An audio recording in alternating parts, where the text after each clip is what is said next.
Hello everyone, मैं दीक्षा। स्वागत है आपका आपके अपने यूट्यूब चैनल में। यूपीएससी प्रारंभिक परीक्षा को ध्यान में रखते हुए एनसीईआरटी की सीरीज चलाई गई है, जिसके अंतर्गत ये जो आपकी किताब है वह सतीश चंद्रा है, जो 11वीं की एनसीईआरटी को कवर करती है। इसमें अभी तक इसके पार्ट फर्स्ट और सेकंड को कवर किया जा चुका है। आज इसका ये पार्ट थर्ड होगा, जो कि फाइनल पार्ट होगा। वैसे तो इसको कवर एक ही पार्ट में करना था, पार्ट वाइज नहीं करना था। जिस तरीके से आपका एंशिएंट हिस्ट्री का कवर किया गया था उसी तरीके से आपका इसको भी देना था, बट वो आपका लेंदी होने के कारण आपका पार्ट फर्स्ट, सेकंड और थर्ड में इसको कवर किया गया, जिसमें आपका पार्ट फर्स्ट जो था वह पूर्व मध्यकाल और सल्तनत काल के बारे में है, जिसमें आपका चैप्टर 1 से 11वें चैप्टर तक कवर किया गया। और जो पार्ट सेकंड रहा है उसमें सिर्फ 12वां और 13वां चैप्टर ही इसमें सिर्फ कवर किया गया था। आज जो कवर करेंगे इसके अंतर्गत आपका 14वां से लेकर 20वें तक चैप्टर को कवर किया जाएगा। चलिए तो शुरू करते हैं।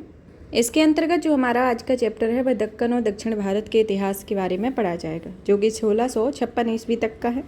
एक पिछले अध्याय में जो हमने पढ़ा हुआ है वह बहमनी राज्य के विघटन के बाद में अहमदनगर, बीजापुर और गोलकंडा के जो 3 राज्य शक्तिशाली राज्य थे वो उभरे, और तालुकोटा और बन्नीहट्टी का जो युद्ध हुआ था उसके संदर्भ में फिर आता है। अब इसके अंतर्गत हम पढ़ेंगे जो आगे किया है, जिसमें इस युद्ध के बाद देखा जाए तो बीजापुर और अहमदनगर दोनों सोलापुर के समृद्ध और उपजाऊ इलाके पर दावा करते हैं, और दोनों के बीच लड़ाइयाँ भी हुई और वैवाहिक संबंध भी स्थापित हुए, लेकिन यह मसला हल नहीं हुआ। दोनों राज्यों की महत्वाकांक्षा बीदर पर भी अधिकार करने की थी।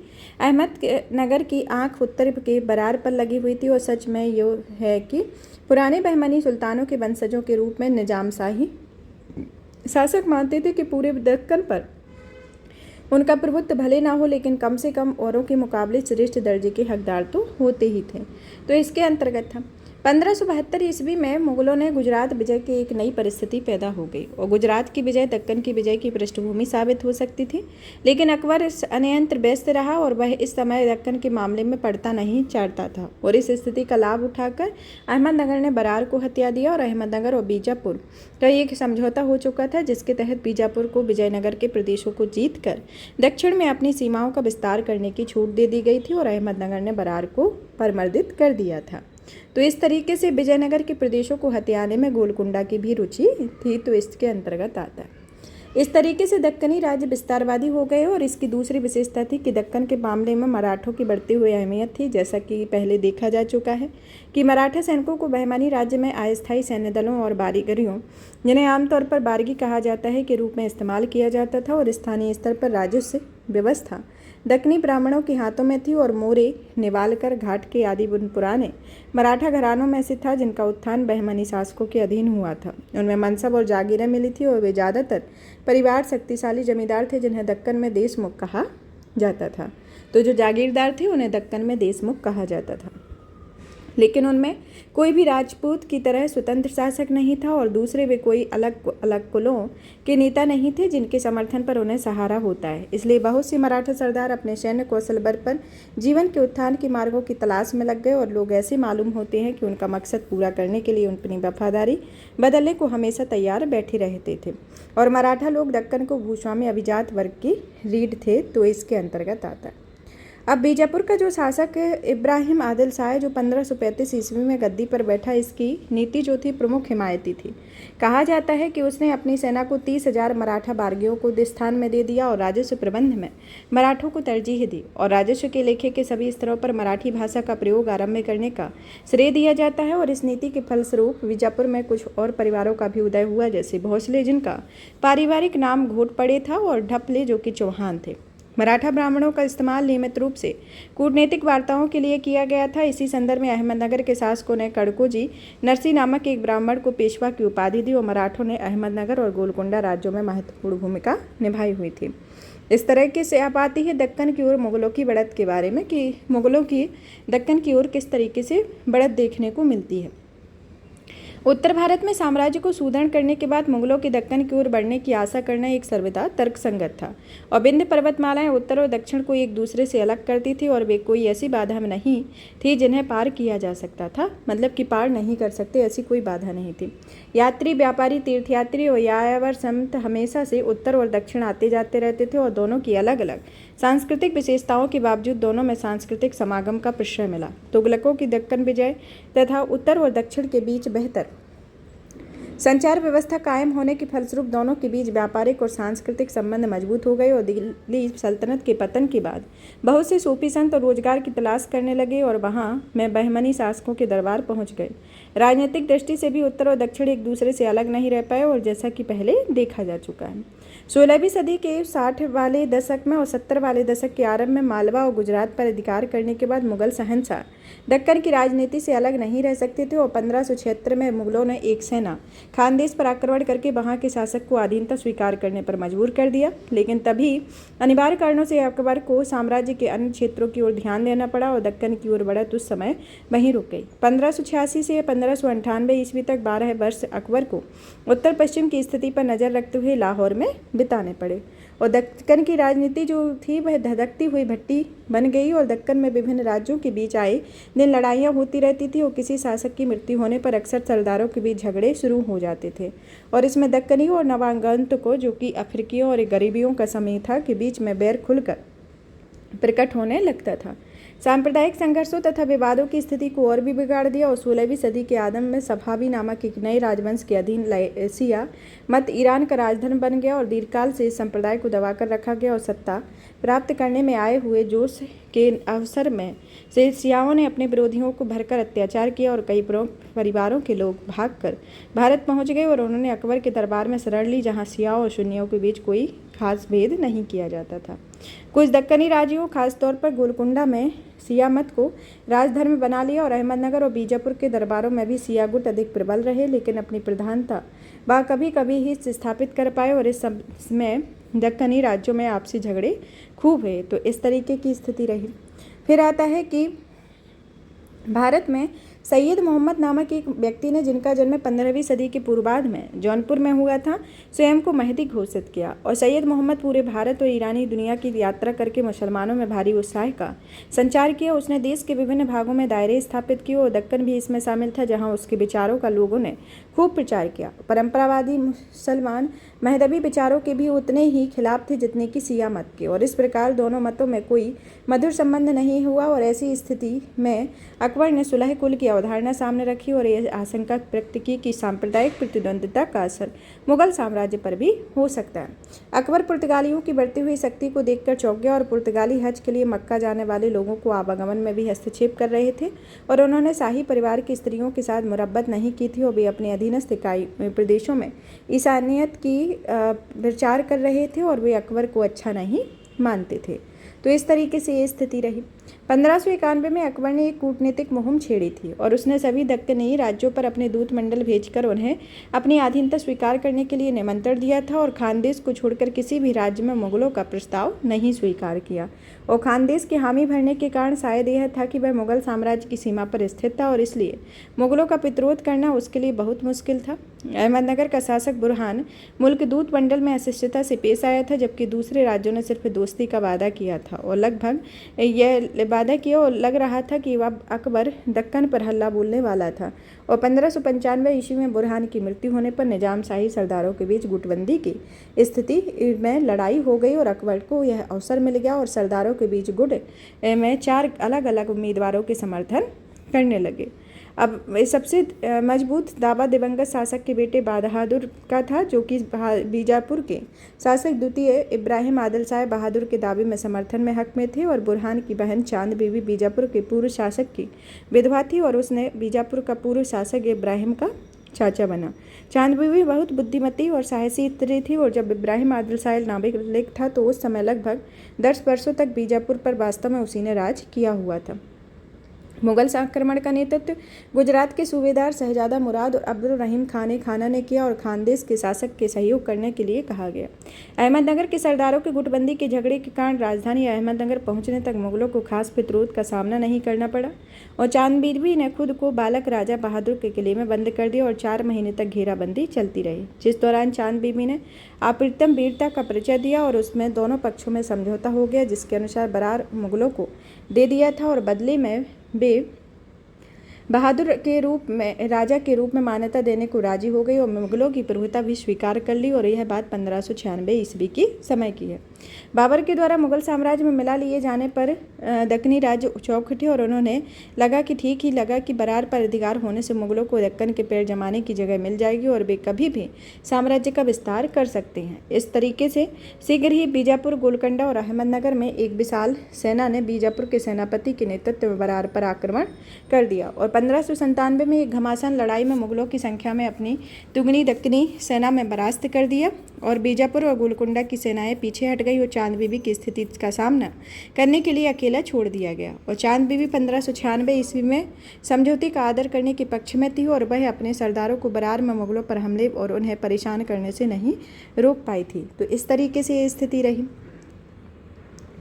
फिर आता है अहमदनगर के पतन और मुगलों द्वारा बहादुर के निजाम शाही को बंदी बनाकर, इसमें बंदी बनाए जाने के बाद अहमदनगर राज्य बिखर गया और शायद पड़ोसी राज्य उसके अलग अलग हिस्सों में हड़प लिए गए, लेकिन ऐसा नहीं हो पाया और इसका श्रेय जो था वह मलिक अंबर को नामक एक हबशी सरदार को मिला। और मलिक अंबर का जन्म जो हुआ था वह इथोपिया में हुआ था, जिसमें अपने गरीब माँ बाप से उसे बगदाद के गुलाम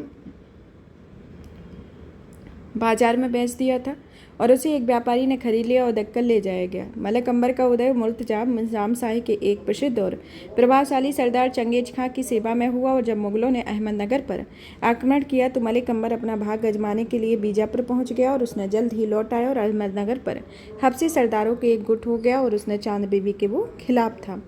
फिर इसके अंतर्गत मराठों की जो मदद से मलिक अंबर ने बरार, अहमदनगर और बालाघाट में मुगलों की अपनी स्थिति को मजबूत करना कठिन कर दिया और उन दिनों मुगल सेनापति अब्दुल रहीम खान ने खाना और वह एक चतुर और कुशल राजनीतिक शुएब योद्धा था, जिसने 1601 ईस्वी में तेलंगाना के नांदेड़ नामक स्थान पर मलिक अंबर को बुरी तरह हरा दिया और उसने मलिक अंबर के साथ मैत्री संबंध स्थापित करना बेहतर समझा, क्योंकि वह यह जरूरी मानता था कि निजाम शाही राज्य के बाकी बचे हिस्सों में स्थिरता हो। और अंबर को भी खानन की दोस्ती रास आ रही थी, क्योंकि इससे उसे अपनी अंदरूनी शक्तियों से निपटने का समय मिल रहा था। और अकबर की मृत्यु के बाद मुगलों के दक्कनी सेनापतियों को आपसी मतभेदों के कारण जब मुगलों की स्थिति कमजोर पड़ गई तो अंबर ने उन्हें बरार, बालाघाट और अहमदनगर से निकालकर बाहर करने के लिए जबरदस्त मोहन छेड़ दी और इसके प्रयत्न बीजापुर के शासक इब्राहिम आदिल शाह ने उसकी मदद की। और क्योंकि वह जरूरी मानता था कि मुगल साम्राज्य और बीजापुर के बीच कोई प्रतिरोधक या बफर राज्य कायम है, और उसने अंबर को तेलंगाना में कंधार का शक्तिशाली दुर्ग दे दिया और जब वहाँ अपना परिवार, खजाना, रसद, पानी आदि सुरक्षित रख सकता था, उसकी सहायता से 10,000 घुड़सवार भी भेजे और उनके खर्च के लिए उन्हें एक सुरक्षित उपलब्ध करा देना समझा था। बीजापुर के समर्थन और मराठों के सक्रिय संदर्भ में ये स्थिति देखने को मिली। अब आता है अहमदनगर के अस्तित्व की समाप्ति और बीजापुर और गोलकुंडा द्वारा मुगल प्रभुता की स्वीकृति के बारे में कि शाहजहां ने 1627 ईस्वी में सिंहासन रूढ़ हुआ था और शहजादी के रूप में उसने दक्कन पर 2 मुगल सैनिकों के सैनिक अभियान का नेतृत्व किया और पिता से बगावत के दौरान काफ़ी समय में दक्कन में बिताया था और इस तरह दक्कन और उसकी राजनीति के बारे में उसे अच्छा खासा तजुर्बा और जानकारी थी।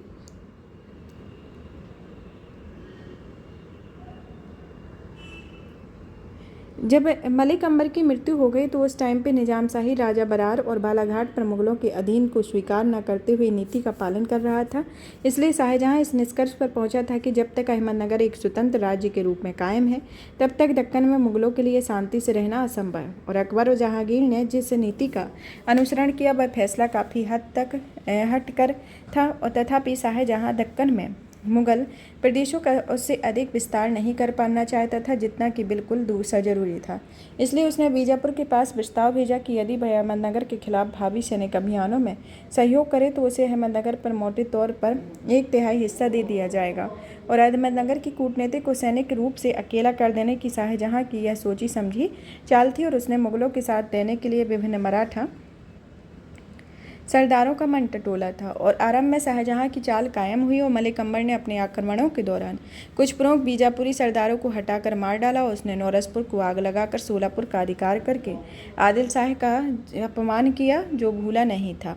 तो इस तरीके से ये स्थिति देखने को मिली और 1629 तक आते आते शाहजहां ने अहमदनगर के खिलाफ विशाल सेनाएं सन्निध कर दी और उसमें एक पश्चिम में बालाघाट क्षेत्र की कार्यवाही करने वाली थी और दूसरी वो तेलंगाना क्षेत्र के खुद बादशाह उनके संचालन में समन्वय करने के लिए बुरहानपुर जा बैठा और लगातार सैनिक दबाव डालकर अहमदनगर में बहुत बड़े हिस्सों पर मुगलों ने कब्जा कर लिया और आखिरकार अहमदनगर के एक अंतिम सीमावर्ती दुर्ग परेंडा पर घेरा डाल दिया।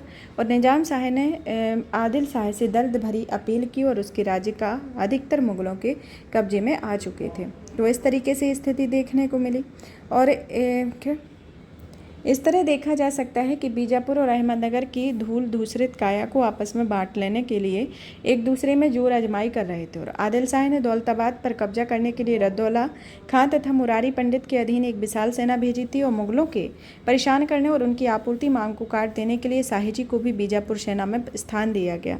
लेकिन बीजापुरी सेना और शाहजी की संयुक्त कार्रवाइयाँ भी कुछ काम न आ सकी। महाबत खां ने दौलताबाद पर कड़ा घेरा डाल रखा था और वहाँ की रक्षा वाहिनी को आत्मसमर्पण करने पर बेबस कर दिया था और उस निजाम शाही को बंदी बनाकर ग्वालियर भेज दिया और इसके साथ ही निजाम शाही राजवंश का अंत हो गया।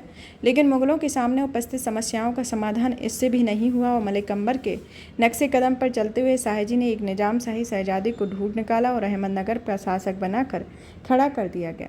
आदिल शाह 7-8 हज़ार घुड़सवारों की एक फौज शाहजी की मदद से भेजी और बहुत से निजाम शाही सरदारों को अपने अपने किले में शाहजी को सौंप देने को राजी हो गया और निजाम शाही फौज टुकड़ियों से बहुत से सिपाही शाहजी की सेना में भर्ती हो गए और 20,000 अश्वारोही थे जिस फौज के बल पर उसने मुगलों को खूब परेशान किया और अहमदनगर राज्य के कई हिस्सों पर कब्जा हो गया।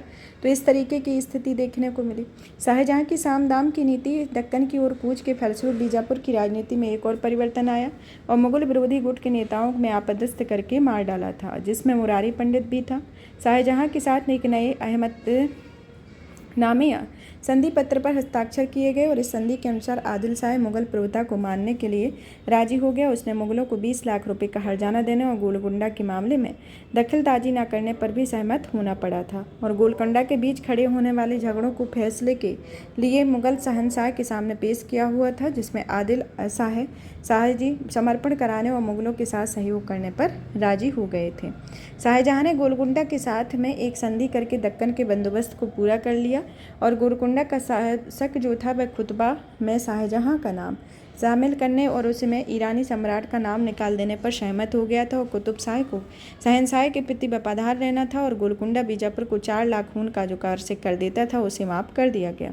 बीजापुर और गोलकुंडा के साथ 1636 ईस्वी में की गई संधियाँ राजनीतिक दूरदर्शिता और उदारता से युक्त थी और उनके प्रभाव के दृष्टिकोण से देखा जाए तो उनके लक्ष्यों की पूर्ति हुई जिन्हें अकबर ने अपने सामने रखा था और मुगल सम्राट की प्रभुता को पूरे देश में स्वीकृति मिल गई थी और मुगलों के साथ सुलह हो जाने से अब दक्कनी राज दक्षिण की ओर अपना प्रादेशिक विस्तार करने की स्थिति में आ गए थे। 1636 ईस्वी में संधि के बाद के दशक के दौरान बीजापुर और गोलकुंडा में कर्नाटक के कृष्णा नदी से लेकर तंजौर तक बल्कि उससे भी आगे प्रदेशों को रौंद डाला और इसमें अनेक छोटे छोटे सरदार का शासन था, जिनमें कई ऐसे तंजौर जिंजी मदुरई के शासक विजयनगर के शासक के नाम मात्र की अधीनता को स्वीकार करते थे और इन राज्यों में बीजापुर और गोलकुंडा में कई लड़ाइयों को विजय पाई और शाहजहाँ की सहायता में बीजापुर और गोलकुंडा अपनी सेना द्वारा कब्जा किए गए और प्रदेशों में उनके द्वारा लूट गई संपत्ति को 2/3 और 1/3 के अनुपात में आपस में बांटने पर सहमत हो गए थे। तो इस तरीके की ये स्थिति देखने को मिली। अब दक्कनी राज्यों में इनकी सांस्कृतिक देनों के बारे में बात की जाए तो दक्कनी राज्यों की कई सांस्कृतिक देनों का श्रेय दिया जाता है। बीजापुर के शासक अली आदिल शाह की मृत्यु जो कि 1580 में हुई थी, उन्होंने हिंदू और मुसलमान संतों में समागम में बहुत आनंद आता था और लोग उसे सूफी कहते थे। अकबर से भी पहले उसने अपने दरबार में कैथोलिक मिशनरियों को बुलाया था और उसके पास एक शानदार पुस्तकालय था जिसका अध्यक्ष उसने प्रसिद्ध संस्कृत विद्वान बामन पंडित को बनाया था और उसके उत्तराधिकारियों ने संस्कृत और मराठी को प्रश्रय देना जारी रखा। अली आदिल शाह का उत्तराधिकारी द्वितीय इब्राहिम आदिल शाह मात्र 9 वर्ष की आयु में गद्दी पर बैठा और उसे गरीबों की भलाई का बहुत ख्याल रहता था। उसे अबला बाबा या गरीबों का दोस्त कहा जाता था। संगीत में उसकी गहरी रुचि थी। उसे किताब नौरस नाम की एक पुस्तक की भी रचना की जिसमें गीतों को विभिन्न रागों में बांधकर प्रस्तुत किया जाता था। उसने नौरसपुर नाम की एक नई राजधानी बसाई और रहने के लिए बहुत से संगीतज्ञ बुलाए गए। अपने गीतों में उसने मुक्त भाव से संगीत तथा विद्या देवी सरस्वती का आह्वान किया और अपने व्यापक दृष्टिकोण के कारण वह जगत गुरु कहलाता था। द्वितीय इब्राहिम आदिल शाह की उदारता और सहिष्णुता की नीति उसके उत्तराधिकारियों ने जारी रखी और अहमदनगर राज्य की सेवा में मराठा परिवारों द्वारा निभाई गई महत्वपूर्ण भूमिका दी गई है। गोलकुंडा के कुतुब शाहों ने भी सैनिक और प्रशासनिक कूटनीतिक प्रयोजनों में हिंदू और मुसलमानों दोनों की सेवाओं का उपयोग किया और इब्राहिम कुतुब शाह के अधीन मोराहरे राव गोलकुंडा राज्य के पेशवा के तक पहुंच गया और यह पद सिर्फ मीर जुमला या वजीर के पद से नीचे होता था और कुतुब शाही राजवंश की स्थापना के समय से ही नायकवाड़ी लोग जो सैन्यकर्मी और भूस्वामी वर्ग के थे उन्हें गोलकुंडा राज्य में बहुत शक्तिशाली हो गए और 1672 ईस्वी से लेकर 1687 ईस्वी तक और गोलकुंडा के मुगल साम्राज्य में मिला लिया और मदन्ना और अकन्ना नामक दो भाइयों का वहाँ के सैनिकों और प्रशासनिक मामले में बोलबाला रहा था। गोलकुंडा साहित्यिक जनों का आश्रय स्थल था और अकबर का समकालीन सुल्तान मोहम्मद कुली कुतुब शाह साहित्य और स्थापत्य कला का बहुत प्रेमी था। वह न केवल कला तथा स्थापत्य का संरक्षक था बल्कि स्वयं भी एक अच्छा कवि था। वह दक्कनी उर्दू, फारसी और तेलुगु में लिखता था।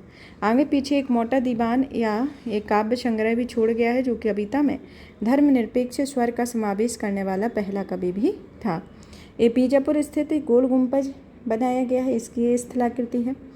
अब आता है कि स्थापत्य कला के संबंध की बात की जाए तो मोहम्मद कुली कुतुब शाह ने कई इमारतें बनवाई और सबसे प्रसिद्ध इमारत थी चार मीनार। 1591 और 1592 ईस्वी में पूरी की गई यह इमारत मोहम्मद कुली कुतुब शाह द्वारा बसाए गए हैदराबाद नगर के बीच स्थित था, जिसमें चारों दिशाओं में 4 ऊंचे मेहराब थे। उनकी मुख्य सुंदरता जो थी वह 4 मीनारों में निहित थी और चौमंजिली और जिनमें प्रत्येक की ऊंचाई 48 मीटर थी और मेहराबों की सुंदर नक्काशी की गई थी।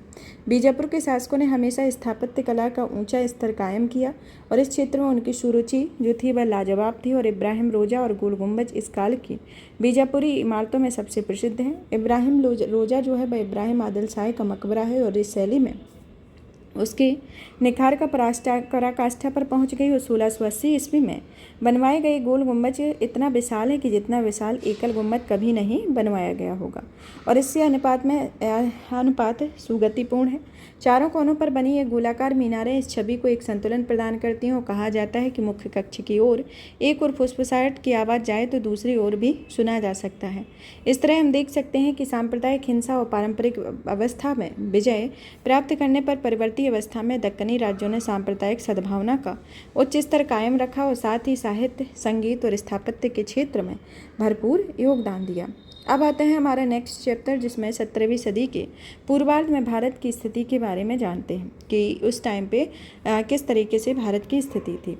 राजनीतिक घटनाक्रम और प्रशासनिक विकास को देखा जाए तो इसमें 17वीं सदी के पूर्वार्ध में कुल मिलाकर भारत की प्रगति और विकास का काल था। इस काल में मुगल साम्राज्य में 2 सुयोग्य बादशाहों जिसमें जहांगीर जो जिनका समयकाल 1605 से 1627 तक रहा और शाहजहां जिनका समयकाल 1628 से 1658 तक रहा ने शासन किया। और दक्षिण भारत में जैसा कि हम देख चुके हैं कि बीजापुर और गोलकुंडा ने राज्यों ने आंतरिक शांति और सांस्कृतिक विकास के लिए अनुकूल परिस्थितियाँ पैदा की हुई थीं। मुगल शासकों ने अकबर के अधीन विकसित शासन प्रणाली को सुदृढ़ किया और उन्होंने राजपूतों के साथ दोस्ताना रिश्ता कायम रखा और अफगानों तथा मराठों जैसे शक्तिशाली तत्वों के साथ मित्रता का संबंध स्थापित करके साम्राज्य के आधार को और भी विस्तृत बनाने का प्रयत्न किया। और उन्होंने अपनी राजधानियों को सुंदर इमारतों से सजाया जिनमें कई संगमरमर की बनी हुई थी और उन्होंने मुगल दरबार के देश के सांस्कृतिक जीवन का केंद्र बनाने की भी कोशिशें की हुई थी। मुगलों ने भारत की पड़ोसी एशियाई शक्तियों जैसे कि ईरान, उज़्बेकों और उस्मानिया तुर्कों के साथ इस देश के संबंधों में स्थिरता प्रदान करने के लिए रचनात्मक भूमिका निभाई और उन्होंने भारत के विदेशी व्यापार के मार्ग को और भी प्रशस्त किया और विभिन्न यूरोपीय व्यापारिक रियासतों का उद्देश्य भी भारत के विदेश व्यापार को बढ़ाना था। और इस काल में बहुत ही नकारात्मक बातें सामने आई जो कि शासक वर्गों की बढ़ती हुई समृद्धि का फल किसानों और मजदूरों तक नहीं पहुँच गया और मुगल शासक वर्ग पश्चिमी दुनिया में विज्ञान और प्रौद्योगिकी के विकास से बेखबर रहे। अकबर का ज्येष्ठ पुत्र जो सलीम था वह पिता की मृत्यु के बाद बिना किसी कठिनाई के जहांगीर के नाम से गद्दी पर बैठा और उसके अन्य छोटे भाई अकबर के जीवन काल में ही शराबखोरी के कारण मर चुके थे। लेकिन जहांगीर के गद्दीसीन होने पर कुछ समय बाद उसके ज्येष्ठ पुत्र खुसरो ने विद्रोह खड़ा किया और उस काल में पिता और पुत्र के बीच गद्दी को लेकर संघर्ष शुरू हो गया और इसमें खुद जहांगीर ने अपने पिता के खिलाफ विद्रोह किया और कुछ समय बाद साम्राज्य को शांत रखा था।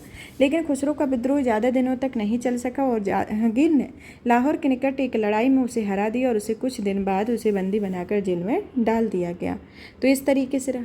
जहांगीर ने मेवाड़ के साथ 4 दशकों से चले आ रहे संघर्ष को समाप्त कर दिया और दक्कन के मलिक अंबर के साथ चल रहे झगड़े को निपटा दिया और पूर्व में संघर्ष की स्थिति भी रही। अकबर ने उस क्षेत्र में अफगानों की शक्ति की रीढ़ तोड़ दी और पूर्वी बंगाल में अफगान सरदारों में अब दमखम बाकी हुआ था और उस क्षेत्र में हिंदू राजा भी जैसे जयसूर, कामरूप, कछार आदि राजा उनको समर्थन दे रहे थे। तो इसके संदर्भ में रहा।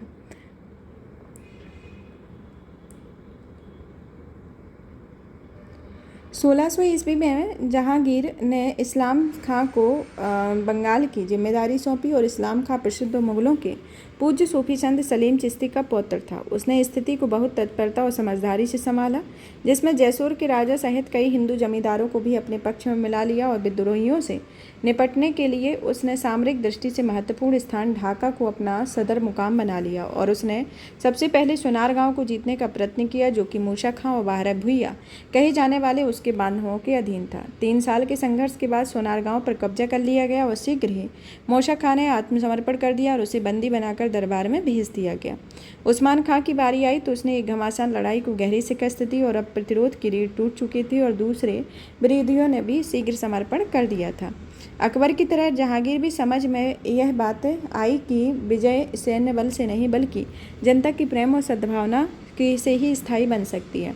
इसलिए उसने पराजित अफगान सरदारों और उनके अनुगामियों के साथ सम्मान और समानुभूति का व्यवहार किया और तथा कुछ समय बाद दरबार में उसे नज़रबंद बंगाल के बहुत से राजाओं जमींदारों को छोड़ दिया और जो बंगाल में लौट आए थे और यहाँ तक कि मूसा खां को भी रिहा कर दिया गया और उनकी जायदादें उन्हें वापस कर दी। इस प्रकार के लंबे अंतराल के बाद बंगाल में फिर से शांति और समृद्धि का आगमन हुआ और इस प्रक्रिया में चरम बिंदु तक ले जाते हुए अफगानों को भी मुगल सरदारों के वर्ग में स्थान दिया गया। खाने जहां लोदी, जो कि जहांगीर के अधीन प्रमुख अफगान सरदार था, उसने दक्कन में मुगल साम्राज्य की बहुमूल्य सेवा की हुई थी। 1622 ईस्वी में जहांगीर मलिक अंबर को घुटने टेक देने के लिए मजबूर कर दिया और मेवाड़ के साथ लंबे समय से चले आ रहे संघर्ष को मिटा चुका था और बंगाल को शांत कर चुका था। और जहांगीर अब भी कम उम्र यानी कि 51 वर्ष की उम्र तक का ही था और उसे मालूम हो चुका था कि मुगल साम्राज्य शांति के एक लंबे युग का उपभोग करेगा। और ये 2 जो घटनाएं थीं इनके अंतर्गत इसकी बिल्कुल स्थिति को उलट दिया और एक तो थी कि ईरान द्वारा कंधार की विजय, जिसे मुगल पराकाष्ठा को गहरा आघात मिला, और दूसरी घटना जहांगीर के तेजी से गिरते स्वास्थ्य की संबंधित समस्या, जिसमें शहजादे के बीच उत्तराधिकारी के लिए अंदर ही अंदर चल रही खींचतान में खुली प्रतिद्वंद्विता का रूप ले लिया और सरदार लोग अपनी अपनी शक्ति बढ़ाने के सक्रिय हो गए और घटनाओं में नूरजहां को राजनीति के उखाड़े में उतार दिया। अब नूरजहां के बारे में जानते हैं कि नूरजहां जो है वह शेर अफगान नामक एक ईरानी से नूरजहां का विवाह करना और बंगाल के मुगल सूबेदार के साथ लड़ाई में शेर अफगान का मारा जाना, जहांगीर के एक बुजुर्ग रिश्तेदार के घर नूरजहां का ठहरना और 4 साल बाद में जहांगीर के साथ उनका निकाह होना, नूरजहां के जीवन में ये सभी प्रसंग सुविदित हैं और यहाँ उन्हें दोहराने की जरूरत नहीं है। एक विचारवान के अनुसार, इतिहासकार के अनुसार विश्वास नहीं कर सकते कि जहांगीर ने अपने प्रथम पति की मृत्यु के लिए जिम्मेवार था, मतलब कि जहांगीर उसके जो पति था उसकी मौत के लिए जिम्मेदार था। संयोग से उसने मीना बाजार में जहांगीर का उससे मिलना और विवाह कर लेना कोई असामान्य बात नहीं थी।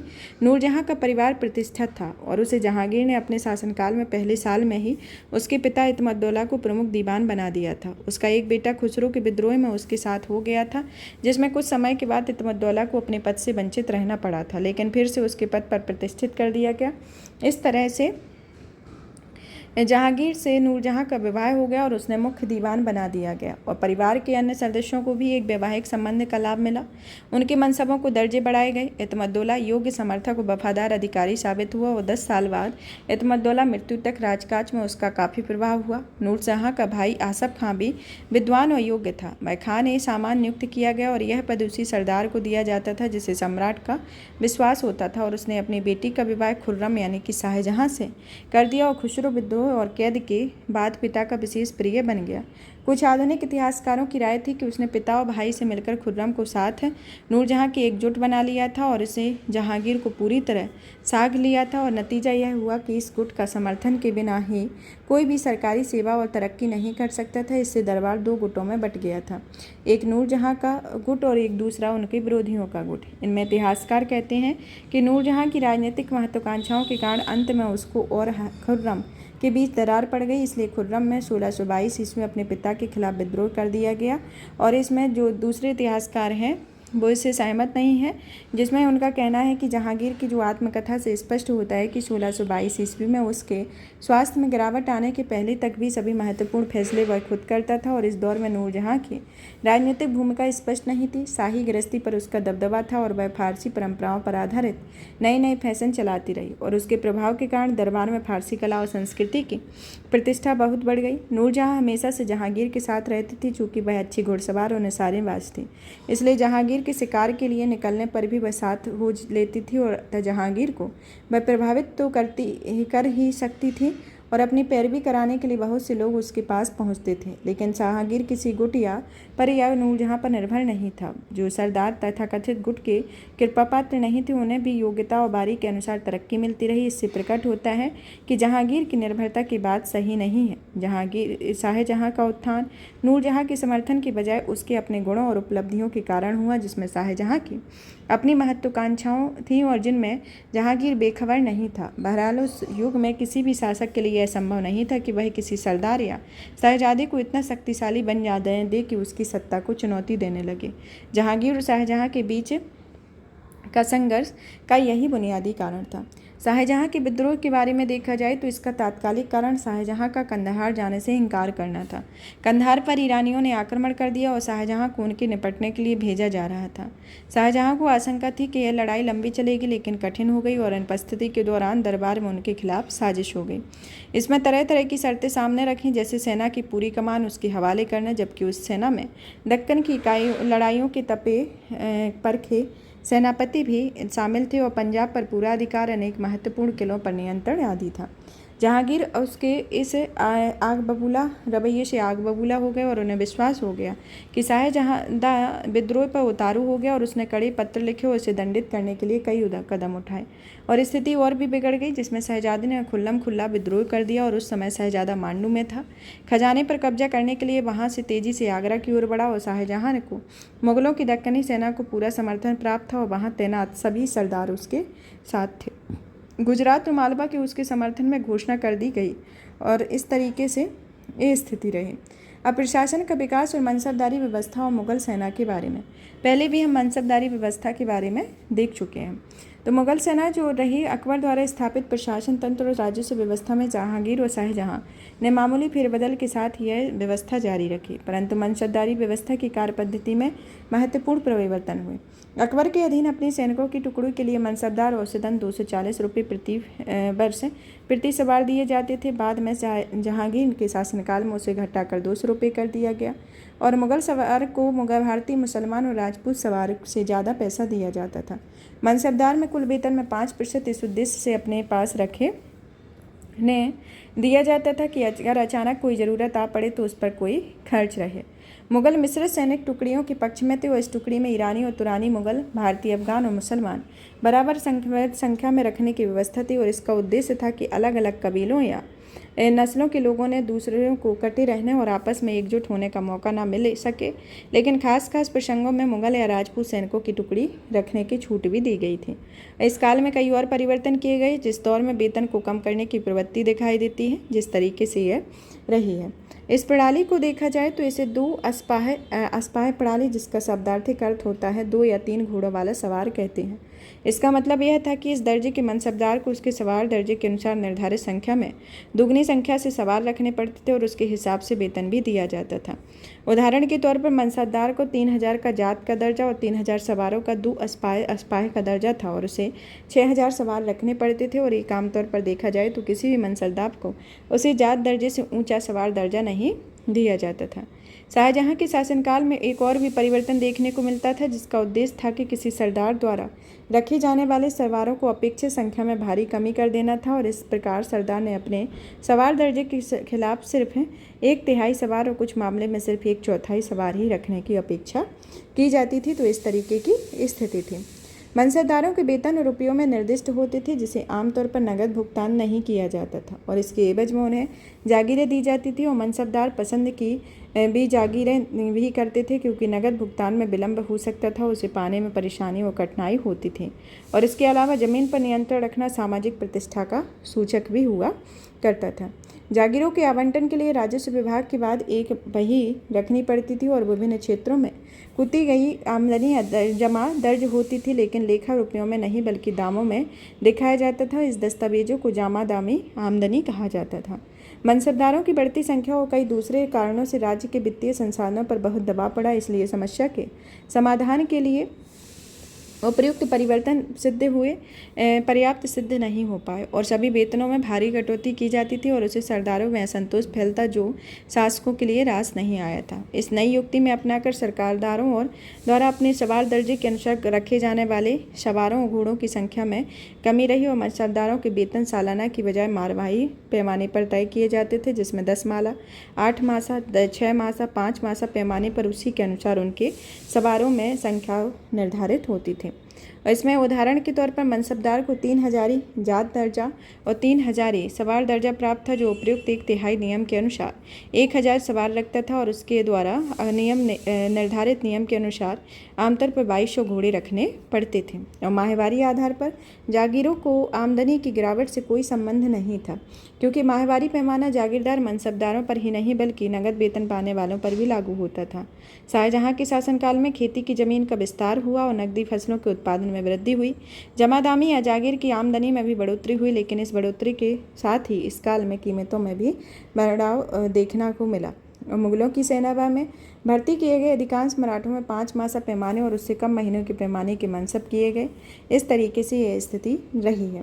मुगलों की मनसबदारी प्रणाली काफ़ी जटिल थी, और उसकी कुशलता में काम करना कई बातों पर निर्भर था, जिसमें दाग प्रणाली जागीरदार प्रथा का एक सही अमल भी शामिल था, जिसमें दाग प्रणाली पर ठीक से अमल न होने पर राज्य ठगा जाता था, और यदि जमा दामी को बढ़ा चढ़ाकर दिखाया जाता तो जागीरदारों को वाजिब वेतन नहीं मिल पाता था, और यह असंतोष पैदा हो जाता था कि वे निर्धारित संख्या सवार और घोड़े नहीं रखते थे। और कुल मिलाकर देखा जाए तो शाहजहां के अधीन मनसबदारी व्यवस्था सुचारू रूप से चलती रही।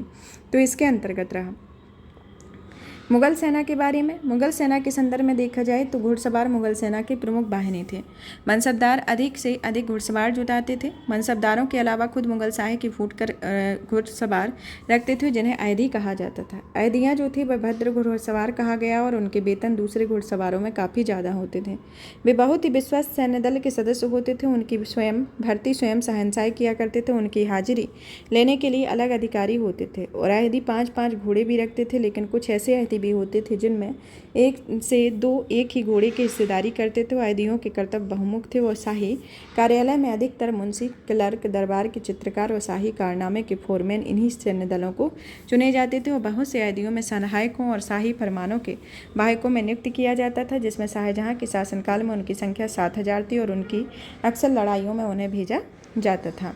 बहुत से ऐदी कुशल बंदूकचियों यानी कि बंदूककाओं और धनुर्धरों के तौर पर यह काम करते थे। इस तरीके से ये स्थिति रहती थी। अब मुगलों के अधीन जो आर्थिक और सामाजिक जीवन के बारे में बात की जाए तो इसके अंतर्गत आता है आर्थिक और सामाजिक व्यवस्था कि मुगल साम्राज्य के 17वीं सदी के अंत तक अपनी प्रादेशिक विस्तार की पराकाष्ठा स्तर पर पहुँच गए थे। इस दौरान उन्होंने बहुत सी राजनीतिक और प्रशासनिक समस्याओं का सामना करना पड़ा, जिसमें कुछ हम विचार कर सकते हैं, जो कि आर्थिक और सामाजिक क्षेत्रों में अकबर के उदय से 17वीं सदी के अंत तक के काल के रूप में माना जाता है। जीवन स्तर के बारे में बात की जाए तो ग्रामीण जीवन पद्धति और आम लोगों के बारे में कि इस काल में बहुत से यूरोपीय व्यापारी और यात्री भारत आए। उनमें से कई अपने पीछे इस देश की सामाजिक और आर्थिक अवस्था छोड़ गए तथा इसमें उन्होंने भारत की संपत्ति और समृद्धि का खूब बखान किया। और उनके विवरण से एक ओर तो हमें शासक वर्ग के तर्क भर्ग से भरी ऐशो आराम की जिंदगी का पता चलता है, तो दूसरी ओर आम लोगों अर्थात किसानों, कारीगरों और श्रमिकों की ओर घोर दरिद्रता का। बाबर को आम लोगों को बहुत से कम कपड़े पहने देख कर अजीब सा लगा था और उसने लिखा कि किसान और निचले तबकों के लोग नंगे ही रहते हैं। उनके बाद उन्होंने पुरुषों द्वारा पहने जाने वाले लंगोट और स्त्रियों द्वारा पहनी जाने वाली साड़ी का वर्णन किया और बाबर के वर्णन के बाद के यूरोपीय यात्रियों के विवरणों से भी इसकी पुष्टि होती है। 16वीं सदी के अंतिम दौर में भारत आने वाले रैल्फ फिच कहते हैं कि बनावट में शरीर के मध्य भाग में थोड़ा सा कपड़ा लपेट के अलावा लोग नंगे बदन ही रहते हैं। और दी लैन बताता है कि सर्दी के मौसम में श्रमिकों के पास अपने को गर्म रखने के लिए काफ़ी कपड़े नहीं होते थे, और जिसमें फिच के द्वारा कहा गया है कि सर्दी के मौसम में जो हमारा मई है वो लोग रुई भरे अंग रखे और टोपियाँ पहनते हैं। जूते चप्पलों के बारे में भी ऐसी ही बातें कही गई हैं कि निकेतन कहता है कि दक्कन के लोग खाली पैर रहते हैं। मोरलैंड नामक एक आधुनिक लेखक बताता है कि नर्मदा नदी के उत्तर में बंगाल को छोड़कर उसने जूते को भी नाम भी नहीं लेते थे। इसका कारण वह चमड़े का ऊंची कीमत मानते थे। आवास और अन्य उपस्कों के बारे में संबंध देखा जाए तो ज़्यादा कुछ कहने की आवश्यकता नहीं है।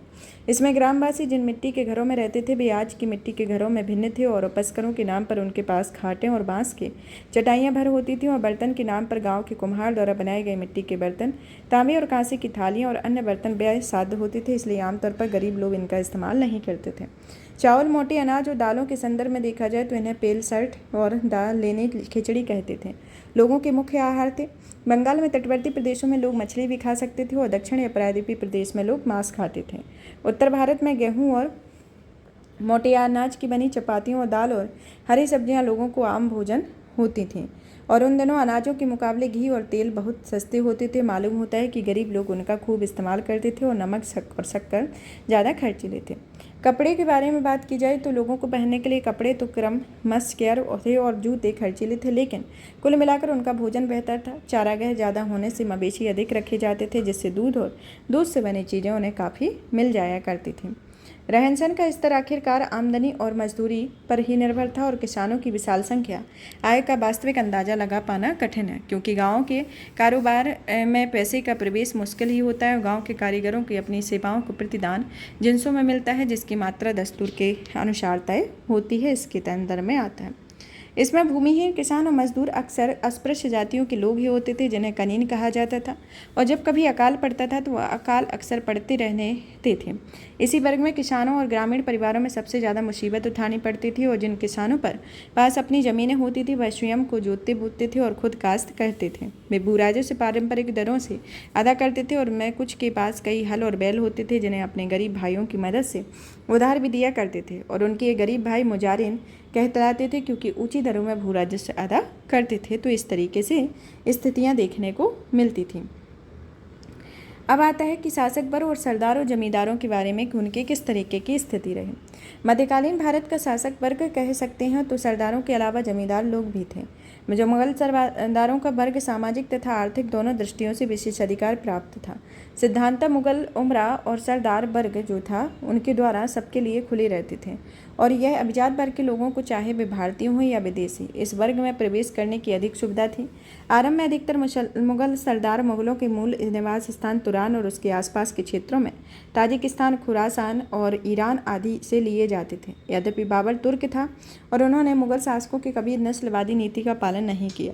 बाबर ने प्रमुख अफगान अमीरों को अपने पक्ष में करने की कोशिश की, लेकिन वे बहुत अशांत और अविश्वसनीय साबित हुए, और उन्हें पाले बदलते देर नहीं लगती थी। और मुगलों और अफगानों के बीच बिहार और बंगाल के अकबर में शासनकाल तक चलता रहा, लेकिन जहांगीर के शासनकाल में अफगानों को भी सरदार वर्ग के स्थान जाने लगे, और भारतीय मुसलमानों को, जिन्हें शेखजादा या हिंदुस्तानी कहा जाता था, शाही सेवा में शामिल कर लिए गए। तो इस तरीके से ये स्थिति देखने को मिली। अब आते हैं 17वीं अध्याय के अंतर्गत सांस्कृतिक और धार्मिक गतिविधियों के बारे में। सांस्कृतिक और धार्मिक गतिविधियों के संदर्भ में देखा जाए तो मुगल शासन के अधीन भारत के सांस्कृतिक गतिविधियों में बहुमुखी और उद्दाम विस्फोट हुआ। इस काल में स्थापत्य, चित्रकारी, साहित्य और संगीत के क्षेत्रों में जिन परंपराओं की स्थापना हुई उन्होंने एक प्रतिमान का सूत्रपात किया और भावी पीढ़ियों पर उनका गहरा प्रभाव पड़ा। मुगल काल से लेकर को गुप्त काल के बाद उत्तर भारत का दूसरा बड़ा स्वर्ण युग कहा जाता है। तब कि गुप्त काल को स्वर्ण युग कहा जाता था स्थापत्य कला और सभी कला के मामले में, कला एवं संस्कृति के मामले में, और दूसरा स्वर्ण युग मुगल काल को कहा जाता था।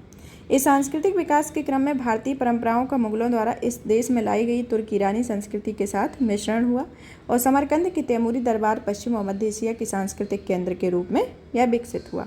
अब आता है सबसे पहले स्थापत्य कला के बारे में कि मुगलों ने शानदार किलों, राजमहलों, दरबारों और सार्वजनिक इमारतों, मस्जिदों, बावलियों आदि का निर्माण करवाया।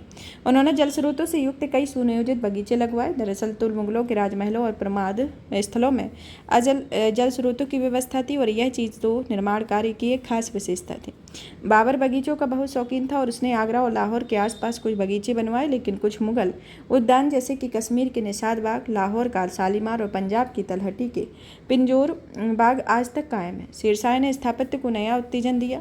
सासाराम बिहार का उसका प्रसिद्ध मकबरा और दिल्ली के पुराने किले की उसकी मस्जिद स्थापत्य के उत्कृष्ट नमूने माने जाते हैं और यह प्राग मुगल स्थापत्य की चरम। ये इस तरीके से आगरे का किला है और फतेहपुर सीकरी का ये पंचमहल इस तरीके से बनाया गया है।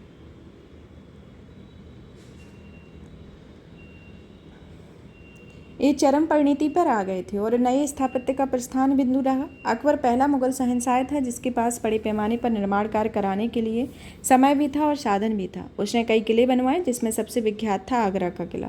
लाल बलुई पत्थर से बने इस किले में कई शानदार दरवाजे थे। किलों के निर्माण का क्रम शाहजहां द्वारा दिल्ली से बनवाए गए लाल किले के रूप में अपने शिखर पर पहुंच गया था। अकबर ने आगरा से 36 किलोमीटर दूर फतेहपुर सीकरी में 1572 ईस्वी में एक राजमहल सह किले का निर्माण आरंभ किया और यह 8 वर्षों में बनकर तैयार हुआ और एक विशाल कृत्रिम झील से युक्त पहाड़ी से बने इस किले में गुजरात और बंगाल शैलियों में कई इमारतें शामिल हैं, जिसमें गहरी गुफाओं, छज्जों, सुंदर छतरियों के इस्तेमाल हुए हैं। हवा लेने के लिए बनवाए गए पंचमहल में विभिन्न मंदिरों में प्रयुक्त सभी तरह के स्तंभों का इस्तेमाल चौरस छतों की सहारा देने के लिए किया जाता है और शायद उसकी राजपूत पत्नी या पत्नियों के लिए बनवाए गए राजमहल में स्थापत्य की गुजरात की शैली का उपभोग सबसे ज़्यादा किया गया। आगरे के किले में इस तरह की इमारतें बनवाई गईं कि यद्यपि कुछ ही अब बाकी बची थी। अकबर ने आगरा और फतेहपुर सीकरी दोनों के स्थानों में किए गए निर्माणों में गहरी व्यक्तिगत रुचि दिखाई और दीवारों और छतों में सजावट के लिए इस्तेमाल की गई चमकीली नीली टाइल्स और फारसी और मध्य एशियाई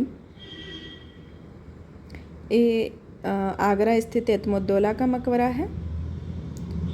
और ये आपका आगरे के किले में जो मुशम्मन बुर्ज है जिससे ताजमहल का दृश्य देखने को मिलता है, यह वो इस तरीके का बुर्ज बनाया गया है। और ये यहाँ पर एतमुद्दौला का मकबरा है इस तरीके से। और ये बनाई गई है ताजमहल में संगमरमर पर जो नक्काशी जिस तरीके से उभारी गई हैं, जो मतलब चित्र बनाए गए हैं उनको बारे में बताया गया है। इसमें मध्य एशियाई प्रभाव देखा जाता है और इसमें सबसे शानदार इमारत थी वहाँ की मस्जिद और उनका विशाल प्रवेश द्वार जिसे बुलंद दरवाज़ा कहा जाता है। यह मस्जिद अकबर के गुजरात विजय के उपलक्ष्य में बनवाई गई थी और यह दरवाज़ा जिस शैली से बना हुआ था उसे अर्ध गुम्बदीय दरवाज़ा कहा गया है। कटा हुआ भाग दरवाजे की विशाल बाहरी आड़ का काम करता है जबकि पिछली दीवार में गुम्बद और फर्श आपस में मिलते हैं। छोटे छोटे दरवाजे बनाए जा सकते हैं और ईरान से उधार ली गई यह पद्धति बाद में मुगल इमारतों की खास विशेषता बन गई है। और साम्राज्य की सुदृढ़ स्थिति हो जाने पर मुगल स्थापत्य अपने उत्कर्ष के शिखर पर जा पहुंची और जहांगीर के शासनकाल में अंतिम वर्षों से केवल संगमरमर की इमारतें बनवाने और दीवारों पर अर्ध मूल्यवान पत्थरों से बनी फूल पत्तियों आकृतियों को सजाने का चलन प्रारंभ हुआ। सजावट की इस पद्धति ने पेत्रदुरा कहते हैं और शाहजहां के शासनकाल में यह पद्धति और भी लोकप्रिय हुई और उसने ताजमहल में इसका भरपूर उपयोग किया। ताजमहल से मुगलों द्वारा विकसित सभी स्थापत्य शैलियों का सुंदर सामंजस्य हुआ। अकबर के शासनकाल के आरंभ में दिल्ली में बनवाए गए हुमायूं के मकबरे को जिसमें संगमरमर का एक विशाल गुंबद है जो ताजमहल ये दिल्ली स्थित लाल किला है और ये एक तरीके से स्थलाकृति है जो कि दिल्ली के लाल किले में संगमरमर की ये जाली बनी हुई है। इस तरीके की ये संगमरमर की जाली बनी हुई है और ये दिल्ली का लाल किला है। और ये बना हुआ है दिल्ली स्थित लाल किले में दीवान खास जो औरंगजेब द्वारा निर्मित मोती मस्जिद का ये दृश्य है। इस तरीके से वहाँ पर मोती मस्जिद बनी है जो सफ़ेद संगमरमर की बनी हुई है। वहाँ आप जाके देखेंगे तो आपको अलग ही वहाँ पर बनी हुई दिखेगी। अब आता है कि इसमें ताजमहल की विशेषताओं को पूर्व सूचक माना जाता है। इसमें दोहरा गुम्बद इस विशेषताओं का पूर्व सूचक था और इस दोहरा गुम्बद इस इमारत की दूसरी विशेषता है। इस युक्ति के अंदर के छोटे गुम्बद और बाहर की ओर बड़ा गुम्बद बनाना संभव है और ताज की सबसे आकर्षक विशेषता विशाल गुम्बद और छेड़काए मीनारें हैं जो चबूतरों को मुख्य इमारत से जोड़ती हैं। सजावटें कम से कम रखी गई हैं। संगमरमर के नाजुक और सुंदर आवरण, प्रत्यादूरा नक्काशियों और छतरियाँ इस इस्तेमाल की छटा में चार चांद लगा देती हैं। एक योजनाबद्ध उद्यान स्थित होने के कारण इसका रूप निखर गया है। शाहजहां के शासनकाल में मस्जिद निर्माण अपनी पराकाष्ठा पर पहुंच गया था और इसके दो उत्कृष्ट नमूनों में एक तो है आगरा के किले में मोती मस्जिद और ताज की ही तरह संगमरमर की बनी हुई है और दूसरी लाल बलुई पत्थर से बनी दिल्ली की जामा मस्जिद। एक विशालकाय दरवाज़ा, ऊंची पतली दीवारें और कई गुंबद जामा मस्जिद की विशेषताएं रहती हैं। मितवई औरंगजेब ने ज़्यादा इमारतें नहीं बनवाई तथा हिंदू और तुर्क ईरानी शैलियों पर आधारित सजावटी आकृतियों वाली मुगल स्थापत्य परंपराएं 18वीं सदी के दौरान तथा 19वीं सदी के आरंभिक वर्षों तक निर्बाध जारी रहीं और मुगल परंपराओं से बहुत सी प्रांतीय और स्थानीय राज्यों के राजमहलों और किलों के निर्माण को प्रभावित किया और यहाँ तक सिखों का अमृतसर का हर मंदिर जो स्वर्ण मंदिर के नाम से प्रसिद्ध है, जिसे इस काल में कई बार नए सिरे से बनवाया गया, जो कि मेहराब और गुंबद के सिद्धांत पर आधारित है, जिसने स्थापत्य की मुगल परंपराओं ने कई विशेषताओं का समावेश हुआ था। अब आता है चित्रकारी की बात की जाए तो चित्रकारी के संदर्भ में आता है कि मुगलों ने विशिष्ट योगदान दिया। उन्होंने चित्रकारी के नए विषयों का समावेश किया जिसमें दरबार और शिकार और युद्ध के दृश्यों का था। उन्होंने नए रंगों और नई शैलियों का प्रयोग आरंभ किया। उन्होंने चित्रकारी की ऐसी जीवंत परंपरा का सूत्रपात किया जो मुगलों के अवसान के बाद दीर्घकाल तक देश के विभिन्न भागों में कायम रही। शैली की समृद्धि का कारण भी यह है कि भारत के पास चित्रकारी की अपनी लंबी परंपरा थी। अजंता के भित्ति चित्र उसकी उज्ज्वलता और का सजीव वर्णन है और यह परंपरा 8वीं सदी के बाद हास्योन्मुख हो गई और ये मालूम होता है कि 13वीं सदी के ताड़पत्र, पांडुलिपियों और चित्रित जैन पाठों से प्रकट होता है और वह परंपरा मृत नहीं हुई थी। जैनों के अतिरिक्त कुछ प्रांतीय राज्यों ने भी जैसे मालवा और गुजरात और 15वीं सदी में चित्रकारी को प्रश्रय दिया, लेकिन उनका प्रबल पुनरुत्थान अकबर के अधीन ही प्रारंभ हुआ। जिन दिनों हुमायूं ईरान के शाही के दरबार में निर्वासन का जीवन व्यतीत कर रहा था, उन्हीं दिनों में 2 सिद्धहस्त चित्रकारी की नौकरों पर रखा जाता था जो बाद के साथ उसके भारत आ गए और उनके नेतृत्व में अकबर ने शासनकाल में एक कारखाने में चित्रकारी की गतिविधियों का संगठन किया और देश के विभिन्न भागों में बहुत सारे चित्रकार रहे जो कि को आमंत्रित किया जो निम्न जातियों के भी थे और आरंभ से भी वह हिंदू और इस्लाम दोनों धर्मों के लोग इस प्रवृत्ति से जुट गए। उदाहरण के लिए जसवंत बसावन अकबर के दरबार के 2 प्रसिद्ध चित्रकार थे। यह केंद्र तेजी से विकसित हुआ और शीघ्र ही इसकी ख्याति चारों ओर फैल गई। फारसी कथाओं का चित्रण करने के अलावा चित्रकारों को शीघ्र ही महाभारत के फारसी अनुवाद, ऐतिहासिक रचना, अकबरनामा और दूसरी पुस्तकों के भी चित्रों से सजाने का काम सौंपा गया और इस प्रकार भारतीय जीवन से जुड़े प्रसंग और प्राकृतिक दृश्य चित्रकारी के प्रधान विषय बन गए, जिसे फारसी प्रभाव से मुक्त किया गया। भारतीय रंगों का जैसे मयूरी नीले और भारतीय मौल का उपयोग अधिक किया जाने लगा और सबसे बड़ी बात यह है कि फारसी शैली का सपाटपन का स्थान भारतीय कूची की गोलाई ने लिया, जिससे चित्रों में त्रिविमीय छटा आई हुई थी। जहांगीर के अधीन मुगल चित्रकारी अपनी पराकाष्ठा पर पहुंची। जहांगीर की दृष्टि बहुत परखी थी। मुगल चित्रकारी केंद्र में यह चलन था कि एक ही चित्र में लोगों की आकृतियों के विभिन्न अवयवों का चित्रण अलग अलग चित्रकार करते थे। जहांगीर का दावा था कि वह किसी भी चित्र को अलग अलग चित्रकारी के योगदान की पहचान कर सकते हों और जहांगीर के शासनकाल में शिकार, लड़ाई, दरबार के दृश्यों के अलावा मनुष्य की एक आकृतियों और पशुओं की आकृतियों के चित्रण की विशेष प्रगति हुई और इस क्षेत्र में मंसूर का बहुत नाम था। एकल आकृतियों के चित्रण का चलन भी काफ़ी आम हो गया। अकबर के अधीन पुर्तगाली पारदियों ने दरबार में यूरोपीय चित्रकारी का समावेश किया और उनके प्रभाव के अधीन चित्र में दूर दिखने वाली आकृतियों का छोटा दर्शाने के सिद्धांत को अपनाया और अपने आकृतियों में सही प्रक्षेप को सामने आती हैं। चित्रकारी की यह परंपरा शाहजहां के शासनकाल में जारी रही, परंतु उसके औरंगजेब की रुचि के अभाव के कारण दरबार के कलाकार देश के विभिन्न भागों में बिखर गए और इससे राजस्थान और पंजाब पहाड़ियों में राज्यों की चित्रकारी के विकास में सहायता मिली। औरंगजेब के उत्तराधिकारियों के समय मुगल चित्रकला पुनर्जीवित रही, वह कभी भी पुरानी ऊंचाइयों हासिल नहीं कर पाई और राजस्थानी शैली की चित्रकारी ने पश्चिम भारतीय और जैन शैली की पूर्ववर्ती परंपराओं का मिश्रण चित्रकारी की मुगल शैलियों के साथ किया, जिसमें पुराने विषयों का भी भी समावेशन देखने को मिलता है। इस प्रकार से इस शैली की चित्रकारी ने शिकार के दृश्यों के अलावा राधा कृष्ण की प्रेम लीला जैसे मिथकीय विषयों, बारहमासा और रागों के चित्रण को भी स्थान दिया गया और पहाड़ी शैली में इन परंपराओं को जारी रखा गया। भाषा और साहित्य के संदर्भ में देखा जाए तो अखिल भारतीय पर विचारों की वाहक और शासन की भाषाओं के संदर्भ में रूप में भक्ति आंदोलन के फलस्वरूप क्षेत्रीय भाषाओं के विकास का उल्लेख पहले ही देखा जा चुका है। क्षेत्रीय भाषाएं स्थानीय और क्षेत्रीय राजाओं द्वारा किए गए संरक्षण के कारण ही विकसित हुई और ये प्रवृत्तियाँ 16वीं और 17वीं सदियों के दौरान जारी रहीं और अकबर के शासनकाल तक फारसी का ज्ञान तो इतना फैल चुका था कि राजस्व के दस्तावेज फारसी के साथ स्थानीय भाषा हिंदी में भी रखने की जरूरत खत्म हो गई। लेकिन दक्कनी राज्यों में यह रिवाज 17वीं सदी में उन राज्यों के अवसान से पूर्व भी जारी रहा। अकबर के शासनकाल में फारसी कविता और गद्य अपने चरमोत्कर्ष पर थे, जिसमें अबुल फजल एक महान विद्वान, शैलीकार, इतिहासकार था जिसने गद्य लेखन की।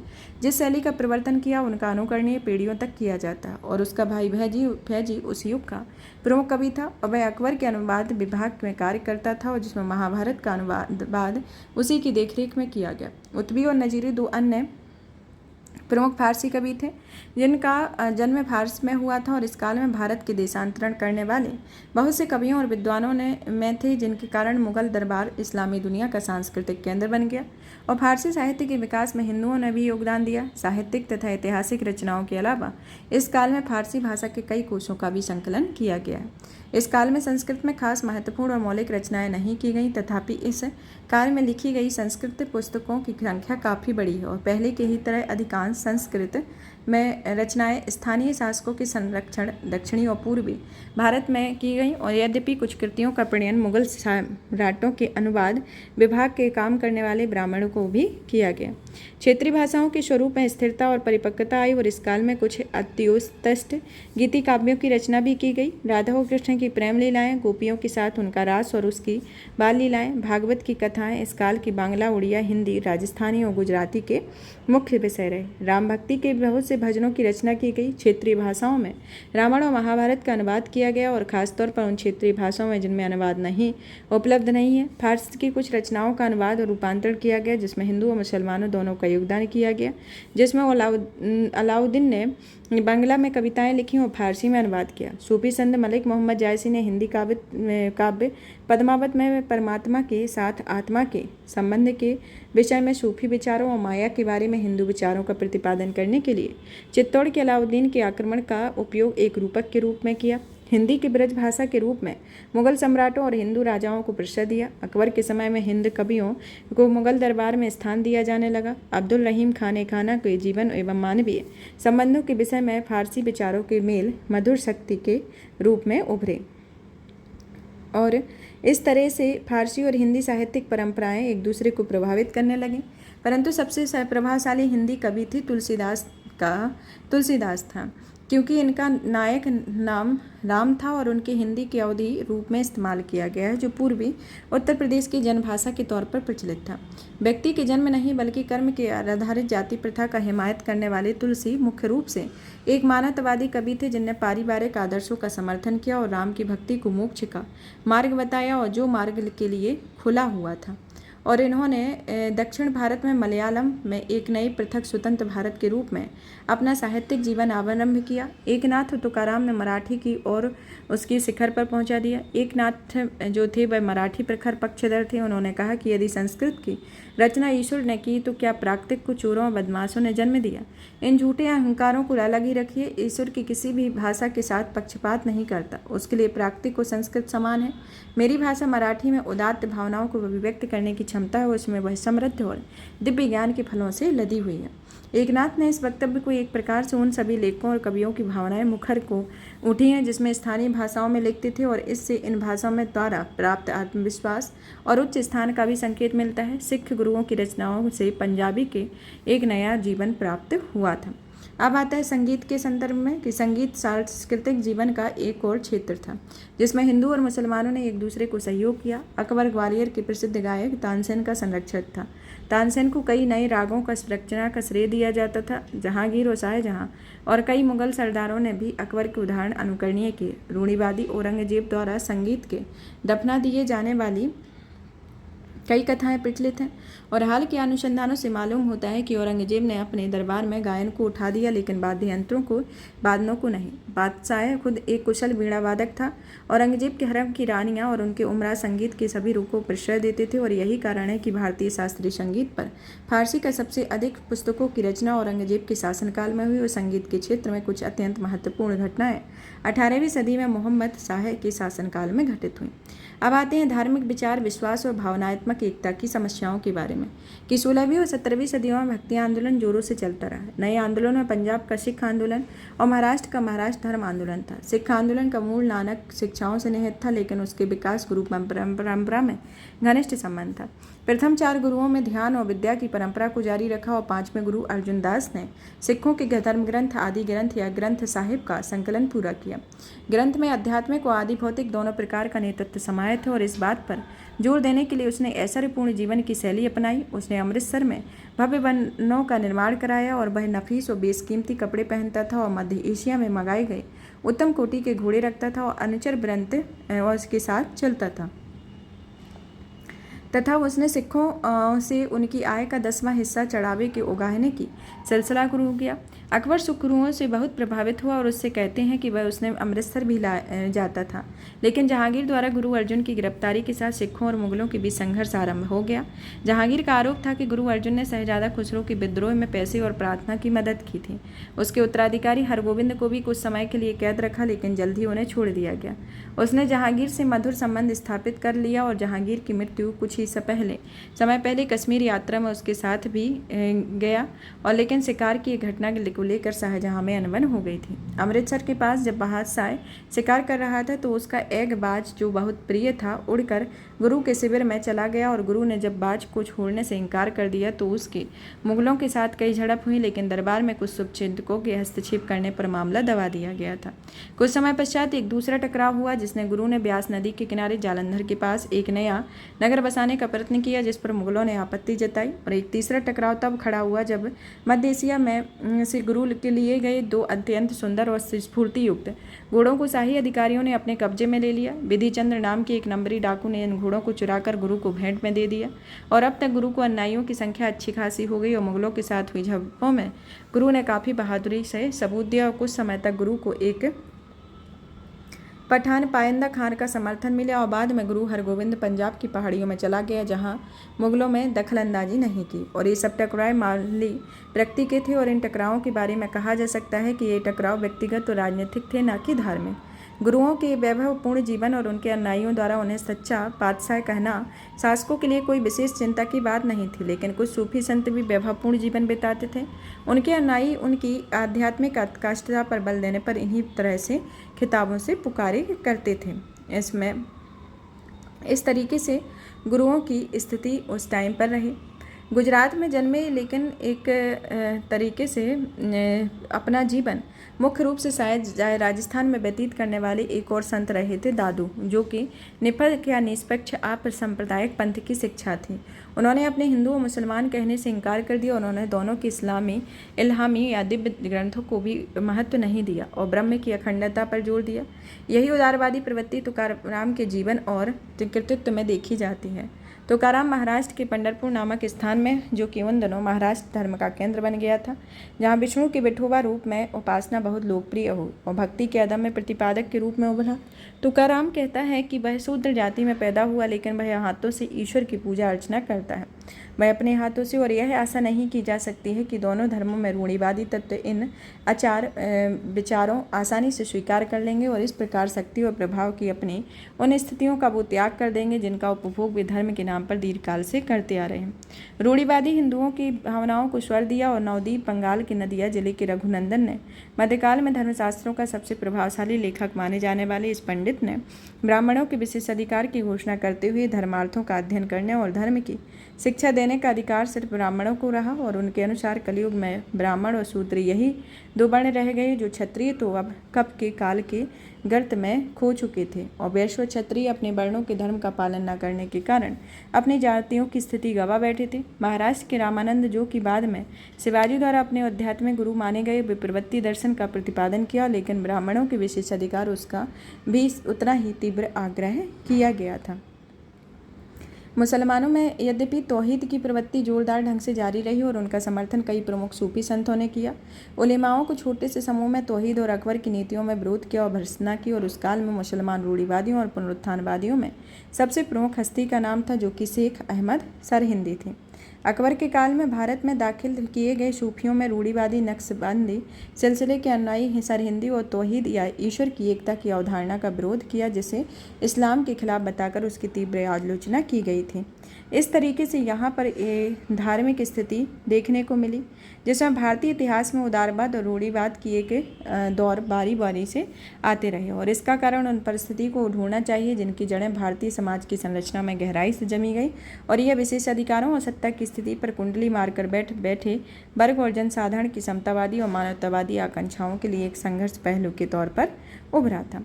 अब आता है मुगल साम्राज्य के चरमोत्कर्ष और विघटन के काल के बारे में, जिसमें अभी इसके सामाजिक, धार्मिक, आर्थिक, प्रतीक स्थितियों को देखा। मुगल साम्राज्य में किस तरीके के शासक रहे उन सभी के बारे में देखा।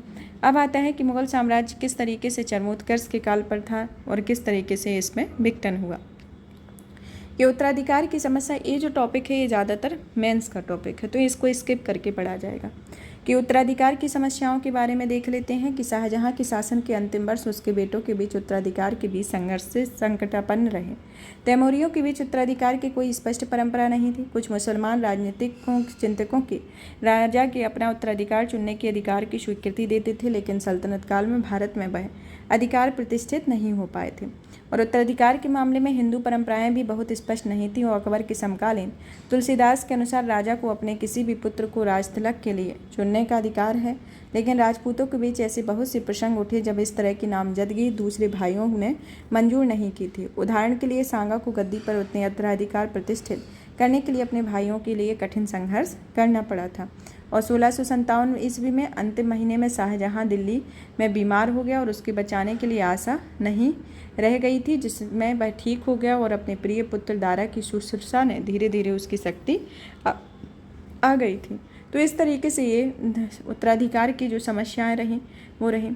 अब आता है मुगल साम्राज्य के विघटन का, मतलब कि दूसरा साम्राज्य का विघटन के बारे में, जिसमें सबसे पहले आता है मराठों का उदय। मराठों की शक्तियों के संदर्भ में आपके क्वेश्चन आते हैं। मराठों का उदय किस तरीके से हुआ, किस तरीके की इनकी प्रशासनिक व्यवस्था रही, तो इनके संदर्भ में पढ़ते हैं। अब आता है कि मराठों के उदय में पहले ही हमने देखा हुआ है कि अहमदनगर और बीजापुर के प्रशासन और सेनाओं में मराठों को महत्वपूर्ण पद प्राप्त थे, जबकि मुगल दक्कन की ओर बढ़ रहे थे। उस समय शासन में अपनी शक्ति और प्रभाव काफ़ी बढ़ चुके थे और दक्कनी राज्यों और मुगलों दोनों में उनका समर्थन प्राप्त करने की कोशिश मलिक अंबर की अस्थायी सहायक सैन्य दलों में उनका भरपूर उपयोग किया हुआ था। इस तरीके से यह मोर घाट के निलंबन कर कई प्रभावकारी मराठा परिवार हाथों में काफ़ी स्थानीय सत्ता आ गई, और राजपूतों की तरह मराठों का भी कोई बड़ा सुप्रतिष्ठित राज्य नहीं था। और ऐसा बड़ा मराठा राज्य स्थापित करने का श्रेय जो था वह शाहजी भोसले शिले और उनके पुत्र शिवाजी को जाता है। तो इस तरीके से ये स्थितियाँ रही हैं। अब सबसे पहले देखते हैं शिवाजी की पारंपरिक जीवन वृत्त के बारे में, कि शाहजी ने पूना की जागीर अपनी अपेक्षित पत्नी जीजाबाई और उसके नाबालिग बेटे शिवाजी के जिम्मे छोड़ दी थी। मात्र 18 वर्ष की उम्र में 1645 से 47 ईस्वी में पूना के आसपास राजगढ़, कोडाना और तोरण के पहाड़ी किलों में जीतकर शिवाजी अपने पराक्रम का परिचय दे चुका था। 1647 ईस्वी में उसके अभिभावक का दादा कोंडदेव की मृत्यु हो गई थी और अब शिवाजी खुद मुख्तार हो गया और उसके पिता की जागीर पूर्ण रूप से उसके नियंत्रण में आ गई थी। शिवाजी का देश विजय का वास्तविक दौरा 1656 ईस्वी में आरंभ हुआ था, जब उसने मराठा सरदार चंद्रराव मौर्य से जावली का राज्य जीत लिया था। जावली राज्य और मौर्य लोगों का संचित खजाना दोनों काफ़ी महत्वपूर्ण थे और शिवाजी उन्हें हथियाने के लिए प्रपंच का सहारा लिया। जावली के विजय से वह मावाली क्षेत्र के निर्विवाद स्वामी बन बैठा था और उसके लिए सतारा क्षेत्र उसके तटवर्ती पट्टी कोंकण में अपनी लपेट में लेने का एक रास्ता साफ हो गया था। महाबाली पैदल सैनिक उसकी सेना मजबूत हिस्सा बन गए और उसकी सहायता से पूना के आसपास में अन्य किलों को जीत कर उसने अपनी शक्ति और भी बढ़ा ली थी। 1657 ईस्वी में बीजापुर पर मुगलों के आक्रमण के कारण शिवाजी बीजापुर के प्रतिरोध की आंख भी नहीं बच पाई और शिवाजी पहले भी औरंगजेब से समझौता वार्ता आरंभ की थी, लेकिन शीघ्र ही पक्ष में बदलकर उसने मुगल क्षेत्र में अपनी शक्ति को काफ़ी अंदर तक जाकर हमला कर दिया और युद्ध लूट के माल से अपने खजाने को भरा। जब गृह युद्ध की तैयारी के में औरंगजेब बीजापुर के सुल्तान में समझौता कर लिया तो साथ ही उसने शिवाजी को क्षमा कर दिया और शिवाजी को संदेह की निगाह से देखता था और सुल्तान की सलाह थी कि वह या तो शिवाजी को बीजापुर के उन क्षेत्रों से बाहर कर दे जिन पर कब्जा कर रखा था, या फिर सुल्तान अगर अपने सेवकों से रखनी ही चाहे तो मुगल सेनाओं को दूर कर्नाटक भेज दे। औरंगजेब के उत्तर भारत में चले जाने के बाद शिवाजी फिर से देश विजय का सिलसिला शुरू कर दिया और उसका लक्ष्य बीजापुर के प्रदेश थे, जिसमें पश्चिम घाट और समुद्र के बीच पड़ने वाले कोंकण क्षेत्र पर जोरदार हमला किया गया। तो इस तरीके से ये स्थिति रही। 1659 के ईस्वी के आसपास एक तरीके से देखा जाए तो शिवाजी को एक पूरा शक पैदा हो गया था कि अफजल खां की जो चाल थी वह पूरी तरह से तैयारी के साथ उसके शिविरों में गया और चालाकी से, लेकिन साथ ही वह साहसिक दृढ़ से उसे मार डाला और अफजल खां की नेतृत्व विहीन सेना पर आक्रमण करके उसके पैर उखाड़ दिए और उसके सारे साज सामान जिसमें तोपखाना भी शामिल था कब्जा कर लिया और इससे उत्साहित होकर मराठा सेना ने पन्हाला के मजबूत किलों पर अधिकार कर लिया और दक्षिण कोंकण और कोल्हापुर के इलाकों में घुसकर काफ़ी बड़े क्षेत्र पर अपना झंडा गाड़ दिया। तो इस तरीके से शिवाजी के अंतर्गत आता है। और मुगल साम्राज्य औरंगजेब मुगल साम्राज्य की सरहद पर मराठा शक्ति के सुदय की चिंता की दृष्टि से देख रहा था और उसने दक्कन के नए सूबेदार शाइस्ता खां को वैवाहिक संबंधों की रूह से औरंगजेब का रिश्तेदार भी था और जो कि शिवाजी के राज आक्रमण करने का आदेश दिया हुआ था और आरंभ में लड़ाई में शिवाजी के खिलाफ की गई और शाइस्ता खां ने पूना पर कब्जा करके 1669 में ईस्वी में उस पर मुख्यालय बना लिया और शिवाजी से कोंकण में मुक्त कराने के लिए सैनिक टुकड़ियां भेजी और शिवाजी ने छापामार लड़ाई से मुगलों की काफ़ी परेशान किया और मराठों में अपरिमितम वीरता का परिचय दिया। फिर भी उत्तर कोंकण पर अधिकार करने में सफल हो गई और कोई चारा ना देखकर शिवाजी ने एक साहसिक कदम उठाया और वह चुपके से शाइस्ता खां कि पूना स्थित शिविर में घुस गया और रात में खान पर और उसके हरम पर भी धावा बोल दिया और शाइस्ता खां का बेटा और एक रक्षक मारा गया और खान घायल हो गया। इस तरह से शिवाजी ने एक और साहसिक कार्यवाही की और मुगलों की एक प्रमुख बंदरगाह सूरत आक्रमण कर दिया और उसे जी भर के लूटा और वहां लौटा तो उसने काफिला लूट करके माल से लदा हुआ था। फिर आता है पुरंदर की संधि और आगरा दरबार में शिवाजी की उपस्थिति के बारे में कि शाइस्ता खां की विफलता के बाद औरंगजेब ने शिवाजी को सर करने के लिए आमेर के राजा जयसिंह को तैनात किया। जयसिंह औरंगजेब के सबसे विश्वस्त सलाहकारों में से थे और उसे पूरी प्रशासनिक और सैनिक स्वायत्तता प्रदान की गई जिससे दक्कन के मुगल प्रतिनिधि के किसी प्रकार निर्भर न रहना पड़े और इसका सीधा संबंध सम्राट से था। पहले के सेनापतियों की तरह जयसिंह ने मराठों की शक्ति को कम आंकने की भूल नहीं की और उसे सावधानी के साथ कूटनीतिक और सैनिक तैयारियां की जिसने सेनापति के सभी शत्रुओं और विरोधियों से सहायता देने की अपील की हुई थी। तो इस तरीके से रहा है। फिर एक तरीके से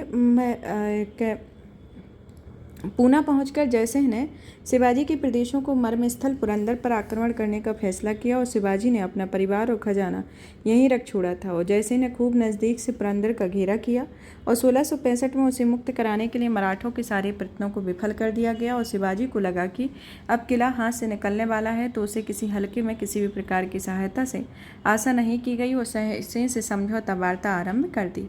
समझौती वार्ता की शर्तें दी गईं जिसमें शिवाजी ने 35 किले थे जिनमें 23 किले और उनके आसपास के अलावे जिनसे प्रति वर्ष 4 लाख खून की राजस्व आमदनी होती थी मुगलों को दे दिए जाने बाकी 12 किले जिनकी सालाना 1 लाख खून थी उसकी शर्त शिवाजी के हाथों में रहने और वह दिल्ली के तख्त में खिदमत करेगा और उसके प्रति वफादार होगा।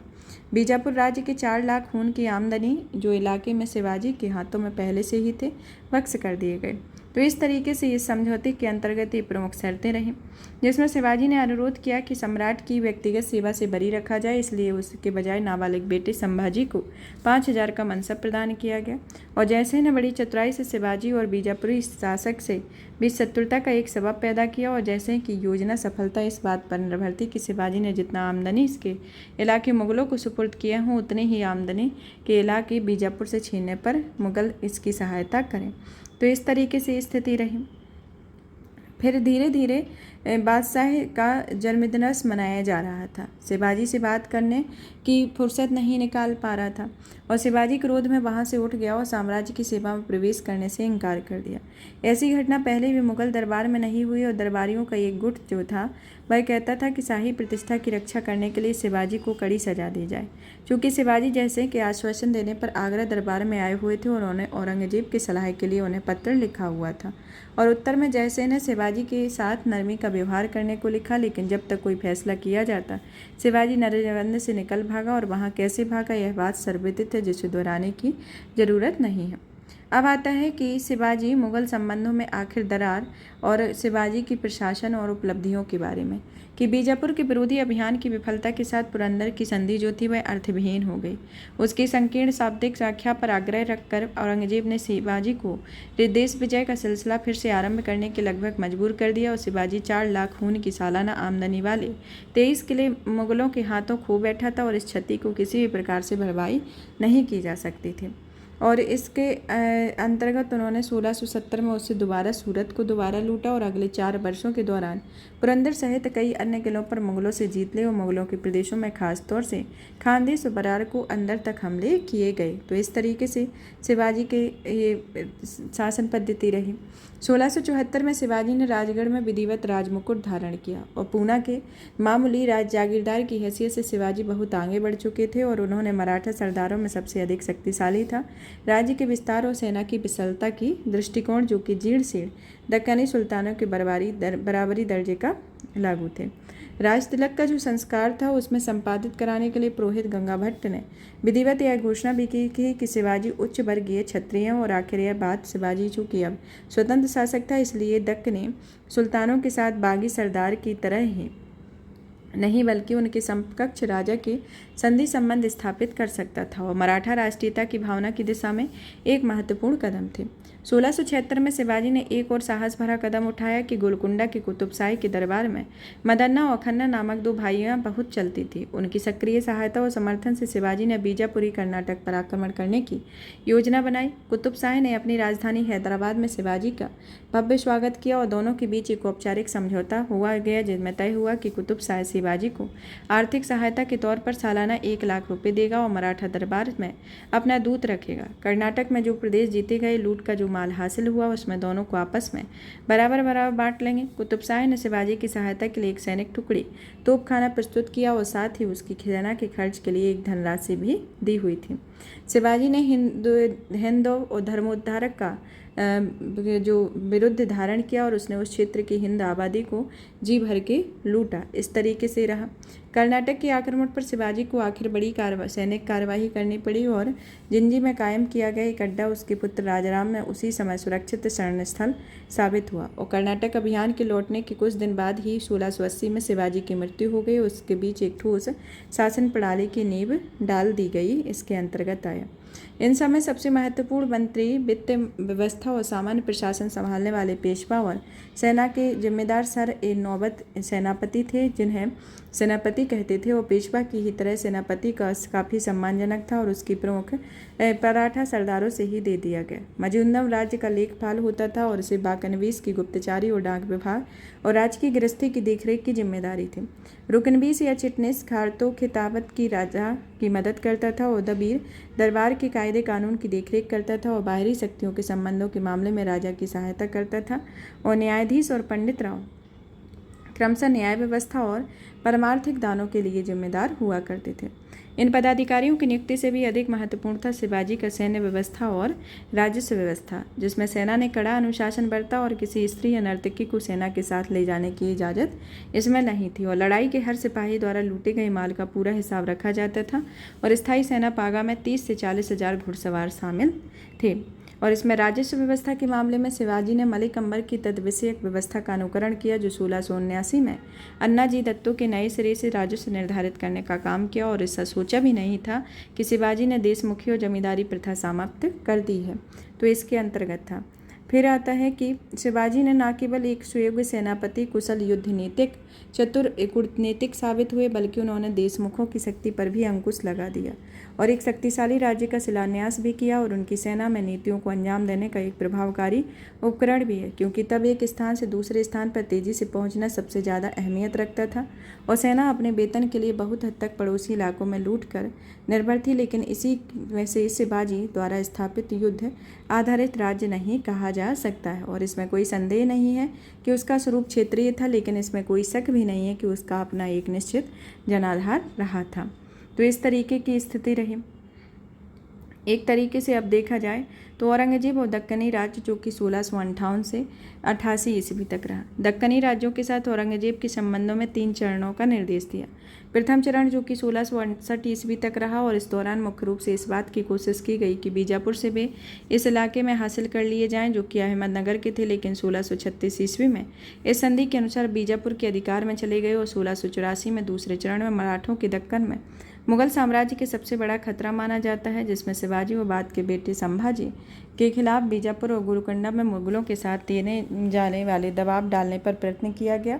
साथ ही मुगल दक्षिणी राज्य में अपने प्रभुत्व को नियंत्रण लाने के प्रदेशों पर भी जब तब हमले करते रहे। और 1636 ईस्वी की संधि के तहत शाहजहां ने अहमदनगर राज्य के प्रदेशों पर 1/3 हिस्सा बीजापुर की एक शर्त दे दिया। वहीं मराठा को समर्थन देना छोड़ दिया और उसने दावा भी किया कि मुगल बीजापुर और गोलकुंडा पर कभी भी कब्जा नहीं करेंगे और इस संधि का त्याग कर शाहजहां ने खुद ही कर दिया था। तो इस तरीके से ये स्थिति रही। अब पहला चरण आता है जो कि 1658 से 1668 तक का था। जब औरंगजेब गद्दी पर बैठा तो दक्कन में उसके सामने 2 समस्याएं आई। एक शिवाजी के उदीयमान शक्ति द्वारा उपस्थित किया गया खतरा, दूसरा बीजापुर को 1636 ईस्वी के अनुसार प्रदेशों को लौटाने पर राजी हुआ। कल्याणी और बीदर में मुगलों ने 1657 ईस्वी में अधिकार कर लिया और 1660 ईस्वी में रिश्वत देकर पनेदा को हासिल कर लिया। इस तरीके से यह चरण चला और शिवाजी और आदिल शाह दोनों को सबक सिखाने को कहा गया। जैसे से औरंगजेब ने से कहा कि शिवाजी और आदिल शाह को सबक सिखाया जाए और इसमें औरंगजेब का जो जवाब था कि इन दोनों मूर्खों पर एक साथ आक्रमण करना ना समझी होगी। लेकिन जयसिंह अकेला मुगल राजनीतिक था जिसने इस दौर में दक्कन के संपूर्ण आक्रामक नीति की हिमायत की और उसकी राय थी कि दक्कन में संपूर्ण आक्रामक नीति अपनाए बिना मराठा समस्या का समाधान नहीं हो सकता है। और बीजापुर की आक्रमण की योजना बनाते समय और जयसिंह ने औरंगजेब को लिखा कि बीजापुर विजय संपूर्ण दक्कन और कर्नाटक की विजय है।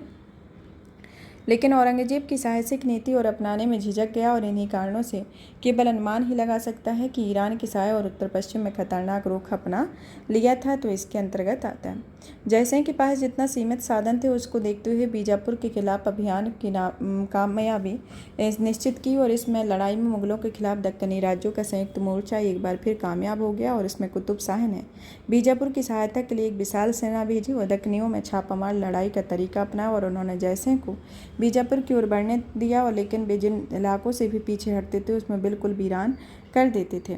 तो इस तरीके से ये स्थिति चलती रही और पहले चरण में निराशा और औरंगजेब की नाराज़गी के कारण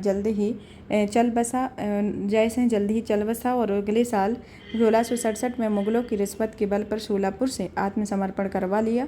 इसके साथ ही प्रथम चरण समाप्त हो गया।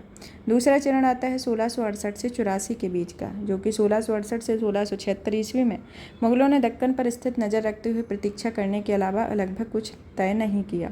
इस नई बात में गोलकुंडा ने मदन्ना और खन्ना नामक 2 भाई को शक्तिशाली होकर उभरे और 1672 से लेकर 1687 तक की अवधि में गोलकुंडा राज्य के नष्ट होने के पूर्व भी उस पर एक तरह से यही दोनों भाई शासन करते थे। इन्होंने गोलकुंडा, बीजापुर और शिवाजी का एक त्रिपक्षीय गठबंधन स्थापित करने की नीति को अंजाम देने की कोशिश की और बीजापुर दरबार में गुटबाजी और शिवाजी की महत्वाकांक्षा के कारण इस नीति के मार्ग पर बीचों बीच में बाधा पड़ती थी और बीजापुर दरबार की गुटबंदी के कारण भरोसा नहीं किया जा सकता कि वह राज्य बराबर किसी एक नीति का अनुसरण करता रहेगा और शिवाजी कभी भी बीजापुर को लूटता था तो मुगलों के खिलाफ उसे मदद देता था।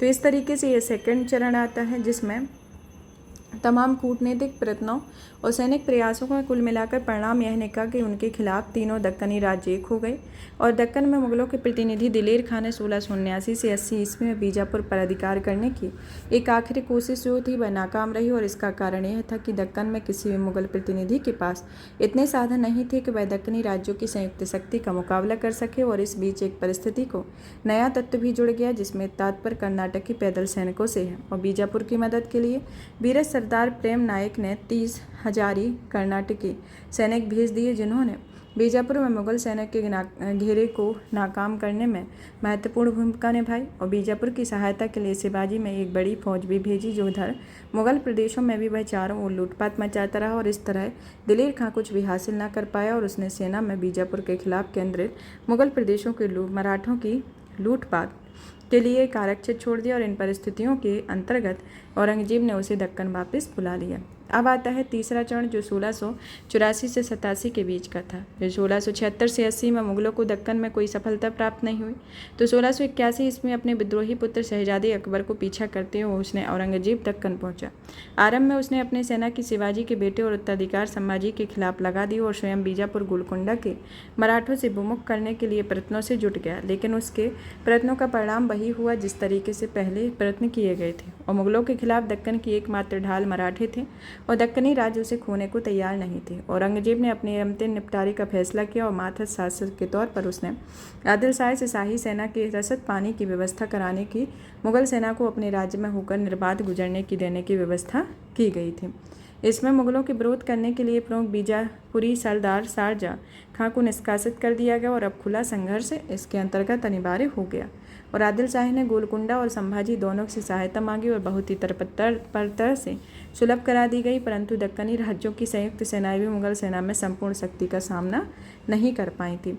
और खासकर इस प्रकार से उस सेना की कमान का संचालन स्वयं मुगल शहंशाह कर रहा था। और 18 महीनों की घेराबंदी के बाद मुगल बीजापुर पर कब्जा कर सके और इस घेराबंदी के अंतिम चरण में स्वयं शहंशाह मौके पर मौजूद रहे जिसमें पहले जय सिंह 1665 और दिलेर खां 1679 से 80 में क्यों विफल हो गया। और बीजापुर के पतन के बाद गोलकुंडा में मुगलों का आक्रमण अनिवार्य हो गया और कुतुब शाह ने इतने गुनाह किए थे कि औरंगजेब उसे माफ़ नहीं कर सकता था और उसने काफिर मदन और खन्ना के हाथों सारी सत्ता सौंप दी थी और कई अवसरों पर शिवाजी की सहायता भी की हुई थी। तो इस तरीके से ये तीसरा चरण के चला। तीसरे चरण के अंतर्गत ये स्थिति रही और जिसमें के अंतर्गत अंत में बीजापुर के पतन का बाद औरंगजेब ने कुतुब शाह से अंतिम रूप से हिसाब चुकता करने का फैसला लिया और गोलकुंडा पर आक्रमण 1687 ईस्वी में आरंभ हुआ और 6 महीने से अधिक समय पर घेराबंदी के बाद विश्वासघात और रिश्वत के बल पर उसे फतह कर ली। तो इस तरीके की स्थिति रही। अब आता है औरंगजेब मराठा और दक्कन के अंतिम चरण के बारे में जो 1687 से 1707 तक चला। बीजापुर और गोलकुंडा के पतन के बाद औरंगजेब की इस स्थिति में था कि अपनी सारी शक्ति मराठों के खिलाफ लगा दे। 1679 में एक मुगल सेना ने संभाजी को संगमेश्वर के और उसके गुप्त ठिकाने में अचानक जा गिरा और उसके औरंगजेब के सामने हाजिर किया गया और एक विद्रोही और काफिर होने पर उसे मौत के घाट उतार दिया गया। निसंदेह यह औरंगजेब की एक राजनीतिक भूल थी और मराठों के साथ समझौता पर बीजापुर और गोलकुंडा की विजय पर अंतिम मुहर लगाई गई और संभाजी को मृत्युदंड देकर उसने न केवल वह अवसर खो दिया बल्कि मराठों को संगठित होकर संघर्ष के मार्ग पर आरूढ़ हो जाने का एक बहाना दे दिया। मराठे में अब तक कोई भी ऐसी हस्ती नहीं रह गई जिसके झंडे के नीचे एकत्र होकर संघर्ष करते रहे। इस तरीके की स्थिति देखने को मिली। फिर धीरे धीरे करके औरंगजेब ने अपनी शक्ति शिखर पर था और उसने अपने सभी शत्रुओं को मात दे दी और कुछ सरदारों पर विचार था कि मराठा की बची खुची शक्ति का सफाया कर दे और इस काम को आदमियों पर छोड़ दिए कर उसने औरंगजेब को उत्तर भारत लौट जाना चाहिए। तो इससे पहले कुछ लोगों ने यह राय भी जाहिर की कि कर्नाटक पर शासन करने का दायित्व बीजापुर और गोलकुंडा के मातहत शासकों को छोड़ देना चाहिए।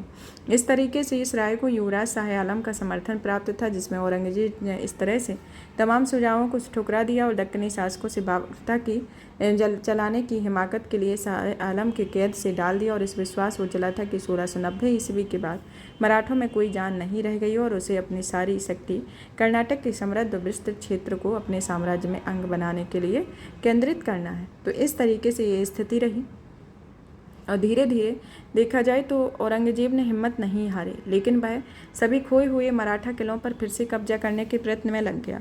1700 से 1705 ईस्वी तक अपने थके और बीमार शरीर को घसीटता हुआ शहंशाह कभी एक किले की घेराबंदी के मौके पर जा पहुंचता तो कभी दूसरे पर चल रहे हमले की निगरानी में लग जाता। बाढ़ों, बीमारियों और मराठा छापामारी की मार से मुगल सेना का भयावह विनाश हुआ और सेना और उसके नेता धीरे धीरे थकते चले गए और उसके असंतोष बढ़ने लगा। आखिर मुगल खेमे में हार की भावना आ गई और बहुत से जागीरदारों ने मराठों से गुप्त समझौते कर लिए और वे इस शर्त पर उन्हें चौथ देने पर राजी हो गए और उन्हें जागीरें पर कोई उपद्रव नहीं किया। 1703 में औरंगजेब ने मराठों से वार्ता आरंभ की और संभाजी के पुत्र शाहू और उनकी मां सतारा में बंदी बना लिया गया था। औरंगजेब ने शाहू को रिहा करने की रजामंदी जाहिर की और उसने शाहू के साथ अच्छा बर्ताव किया हुआ था और उसने 7,000 की मनसब उसके बालिग होने पर और उसका विवाह नियुक्ति परिवारों के 2 मराठा कन्याओं से कर दिया और औरंगजेब शाहू को शिवाजी की कल्पना का स्वराज्य और दक्कन की सरदेश मुखी का अधिकार देने को तैयार हो गया। इस तरह उसकी विशेष स्थिति स्वीकार कर ली गई और शाहू की रिहाई पर उसकी आगवानी पर 70 से अधिक मराठा सरदार एकत्र भी हो गए, लेकिन मराठों के इरादों के बारे में शक होने के कारण औरंगजेब के अंतिम क्षण की सारी तैयारियां रद्द कर दी गई थीं। तो इस तरीके से ये स्थिति रही और 1707 ईस्वी में औरंगजेब ने अंतिम सांस ली तो वह अपने पीछे एक नितांत बिखरता हुआ साम्राज्य छोड़ गया, जिसकी सभी आंतरिक समस्याएं नासूर की तरह फूट पड़ी। अब आता है मुगल साम्राज्य का पतन और औरंगजेब की जिम्मेदारियों के बारे में कि औरंगजेब की मृत्यु के बाद मुगल शासन का पतन तेजी से आरंभ हो गया। मुगल दरबार सरदारों के बीच गुटबाजी के झगड़ों पर अड्डा बन गई और शीघ्र ही महत्वाकांक्षी सूबेदार भी स्वतंत्र आचरण करने लगे। मराठों के हमले में दक्कन से लेकर साम्राज्य के हृदय देश गंगा के मैदान तक होने लगे और 1779 में नादिर शाह ने मुगल सम्राट को बंदी बना लिया और दिल्ली को लूटा, साम्राज्य की कमजोरी को जग जाहिर किया। मुगल साम्राज्य के पतन की किस हद तक औरंगजेब की मृत्यु के बाद भी घटनाएं जिम्मेदार और इसकी कितनी जिम्मेदारी औरंगजेब की गलत नीतियों की थी, इसमें इतिहासकारों के बीच काफ़ी चर्चे रहे और जिसमें इस संबंध में हाल में विचारधारा उभरी कि यह औरंगजेब की सारी जिम्मेदारियों से बरी न मानते हुए शासनकाल को देश की समकालीन आर्थिक और सामाजिक, प्रशासनिक तथा बौद्धिक परिस्थितियों के परिप्रेक्ष्य में उसके शासनकाल के पूर्व के दौरान विकासमान अंतर्राष्ट्रीय प्रवृत्तियों के संदर्भ में देखने की कोशिश कर रहा है। अब आते हैं मध्यकालीन भारत में आर्थिक और सामाजिक शक्तियाँ किस प्रकार से काम कर रही थी, इसे अभी तक पूरी तरह से समझा नहीं जा सका, जैसा कि हमने पिछले अध्याय में देखा हुआ है। और यह व्यापार वाणिज्य का विस्तार हो रहा था। दस्तकारियों को से किया जाने वाला उत्पादन बड़े मज़े से उस समय मांगों को पूरा कर रहा था, तभी यह संभव हो पाया, जिसमें कपास, नील आदि कच्चे माल के उत्पादन में भी वृद्धि हुई। सरकारी मुगलों आंकड़ों के अनुसार जब्ती क्षेत्रों में जहाँ पर जिनमें राजस्व निर्धारण और पैमाइश का सहारा लिया जाता था, तो इस तरीके से ये स्थिति यहाँ मुगल साम्राज्य के पतन के संदर्भ में देखने को मिली है कि औरंगजेब की मृत्यु हुई और आगे इसका एक मजबूत सत्ता न मिलने के कारण उस साम्राज्य का पतन होते हुए दिखाई दिया। तो इसमें अब एक जो जागीरदारी व्यवस्था थी उसमें भी एक संकट आया कि मुगल सरदारों पर बहुत दबाव पड़ा और ज़्यादा से ज़्यादा सरदारों को जागीर देने और जागीर के कागजी आय और वास्तविक आमदनी के बीच अंतर से उत्पन्न समस्या का समाधान करने के लिए शाहजहां ने प्रत्येक मनसबदार से जितने घोड़े और सवार रखना अपेक्षित था उसमें कमी कर दी। इस तरीके से जो भी व्यवस्था पहले थी वह धीरे धीरे आके उसका पतन होने लगा और उसमें एक तरीके से उसमें कमी को देखा जाने लगा और औरंगजेब मराठा समस्याओं को हल करने के लिए विफल रहा और साम्राज्य के लिए एक बहता हुआ नासूर साबित हुआ और उसने कई मराठा सरदारों को मनसब अशुभ दिए। सच कहा जाए तो सब ऊपर के स्तरों पर मराठा सरदारों को इतने मनसब प्राप्त थे कि जितने राजपूतों को भी हासिल नहीं थे। फिर भी वह मराठा सरदारों पर विश्वास नहीं करता था। उसने राजपूतों की तरह जिम्मेदारी और विश्वास का कोई पद कभी नहीं दिया हुआ था और अंत में इसमें मामले में शिवाजी अथवा संभाजी या शाहू राजनीतिक समझौते पर बहुत फर्क पड़ सकता था और मराठों के खिलाफ दक्कनी राज्यों के साथ गठबंधन करने की विफलता के लिए औरंगजेब की आलोचना की गई, जिस पर आरोप भी लगाया गया कि उसने जीत कर अपने साम्राज्य को इतना विशाल बना दिया कि अपने ही बोझ तले चरमरा गया। और 1636 ईस्वी की संधि को तलाजली देने के बाद यह घटना स्वयं शाहजहां के शासनकाल में घट गई। औरंगजेब ने दक्कनी राज्यों में आर्थिक एकता और वैज्ञानिक दृष्टि को असंभव समझा। औरंगजेब दक्कन में संपूर्ण आक्रमण नीति अपनाने से खुद को रोकता रहा तथा इस तरीके से दक्कनी राज्यों को जीत कर कर अपने साम्राज्य में मिलाने का काम टालता रहा और तत्कालीन परिस्थितियों से मजबूर होकर दिया गया और मराठों की शक्ति दिन ब दिन बढ़ती रही। गोलकुंडा में मदन्ना और खन्ना शिवाजी के समर्थन देते रहे और औरंगजेब को यह भी भय था कि कहीं ऐसा ना हो कि बीजापुर मराठों और मराठों के बोलबालों को गोलकुंडा राज्य में प्रभुत्व चला जाए। तो इस तरीके से ये स्थिति रही और जिस तरीके से मराठा साम्राज्य इस तरीके से इनका मुगल साम्राज्य का पतन हुआ। मुगल साम्राज्य के पतन में आर्थिक, सामाजिक, राजनीतिक, संस्थागत कारणों से हुआ और अकबर द्वारा उठाए गए कदमों के बिखराव की शक्तियों पर कुछ समय से अंकुश रखने की सहायता मिली और समाज की संरचना बुनियादी परिवर्तन लाना और उसके बूते में बाहर की बात थी। औरंगजेब गद्दी पर बैठा था तथा बिखराव की सामाजिक आर्थिक शक्तियाँ काफ़ी प्रबल हो चुकी थी। औरंगजेब ने ना तो समाज की संरचना में बुनियादी बदलाव लाने की दूरदर्शिता थी, ना ही ऐसी नीतियों का पालन करने की समझदारी जो कि कुछ समय के लिए परस्पर स्पर्धात्मक विभिन्न तत्वों के बीच में सुलह समझौते वातावरण तैयार करने में मददगार होती। इस तरह औरंगजेब एक ओर तो परिस्थितियों के हाथों का खिलौना था, तो दूसरी ओर उन परिस्थितियों की सृष्टि से सहायक भी था जिससे हाथों से उसे झेलना पड़ा। तो इस तरीके से ये औरंगजेब और उसके शासन के साथ ही उसका साम्राज्य का रहा। फिर इसके में एक मूल्यांकन और समीक्षा के तौर पर एक जो ये रिपोर्ट के तौर पर दी गई है, जो कि 8वीं सदी के आरंभ से 17वीं सदी तक के जिस तरीके के काल में उतार चढ़ाव रहा, जिस तरीके की सामाजिक, आर्थिक और राजनीतिक स्थिति, स्त्रियों की दशा, जाति व्यवस्था, एक सब तरीके से सब व्यवस्था का इसमें 20वें अध्याय में मूल्यांकन किया गया है। यहाँ पर इस टॉपिक के साथ ही मध्यकालीन भारत का ये सतीश चंद्रा की जो किताब है वो फिनिश होती है, जो कि 11th की NCERT थी। नेक्स्ट क्लास में आपको मॉडर्न इंडिया की जो NCERT है उसको कवर किया जाएगा। ये आपको एक मैराथन के तौर पर ही है कि आप इसको देख लेते हैं तो आपका ये सेक्शन कवर हो जाएगा। साथ ही साथ आपको लूसेंट का भी एक सेक्शन प्रोवाइड कराया जा रहा है, जिसके अंतर्गत आप इसमें जो आप कॉन्सेप्ट क्लियर करके आप उसमें फैक्चुअल चीज़ों को अगर पढ़ लेते हैं, एक बार अकेला 1 या 2 बार सुन लेते हैं, क्योंकि वो जो लूसेंट की सीरीज है उसको लाइन बाय लाइन आपको कवर कराया जा रहा है, तो आप उसको 1 से 2 बार अगर सुन लेते हैं तो आपका उसमें ही एग्जाम में जो भी क्वेश्चन आएंगे वो बन जाएंगे। ऐसा इतना पढ़ने के बाद ऐसा नहीं होगा कि आपके कोई भी क्वेश्चन छूट जाए। आप इस सेशन को ज़्यादा से ज़्यादा शेयर करें, वीडियो को लाइक करें, चैनल को सब्सक्राइब करें। धन्यवाद।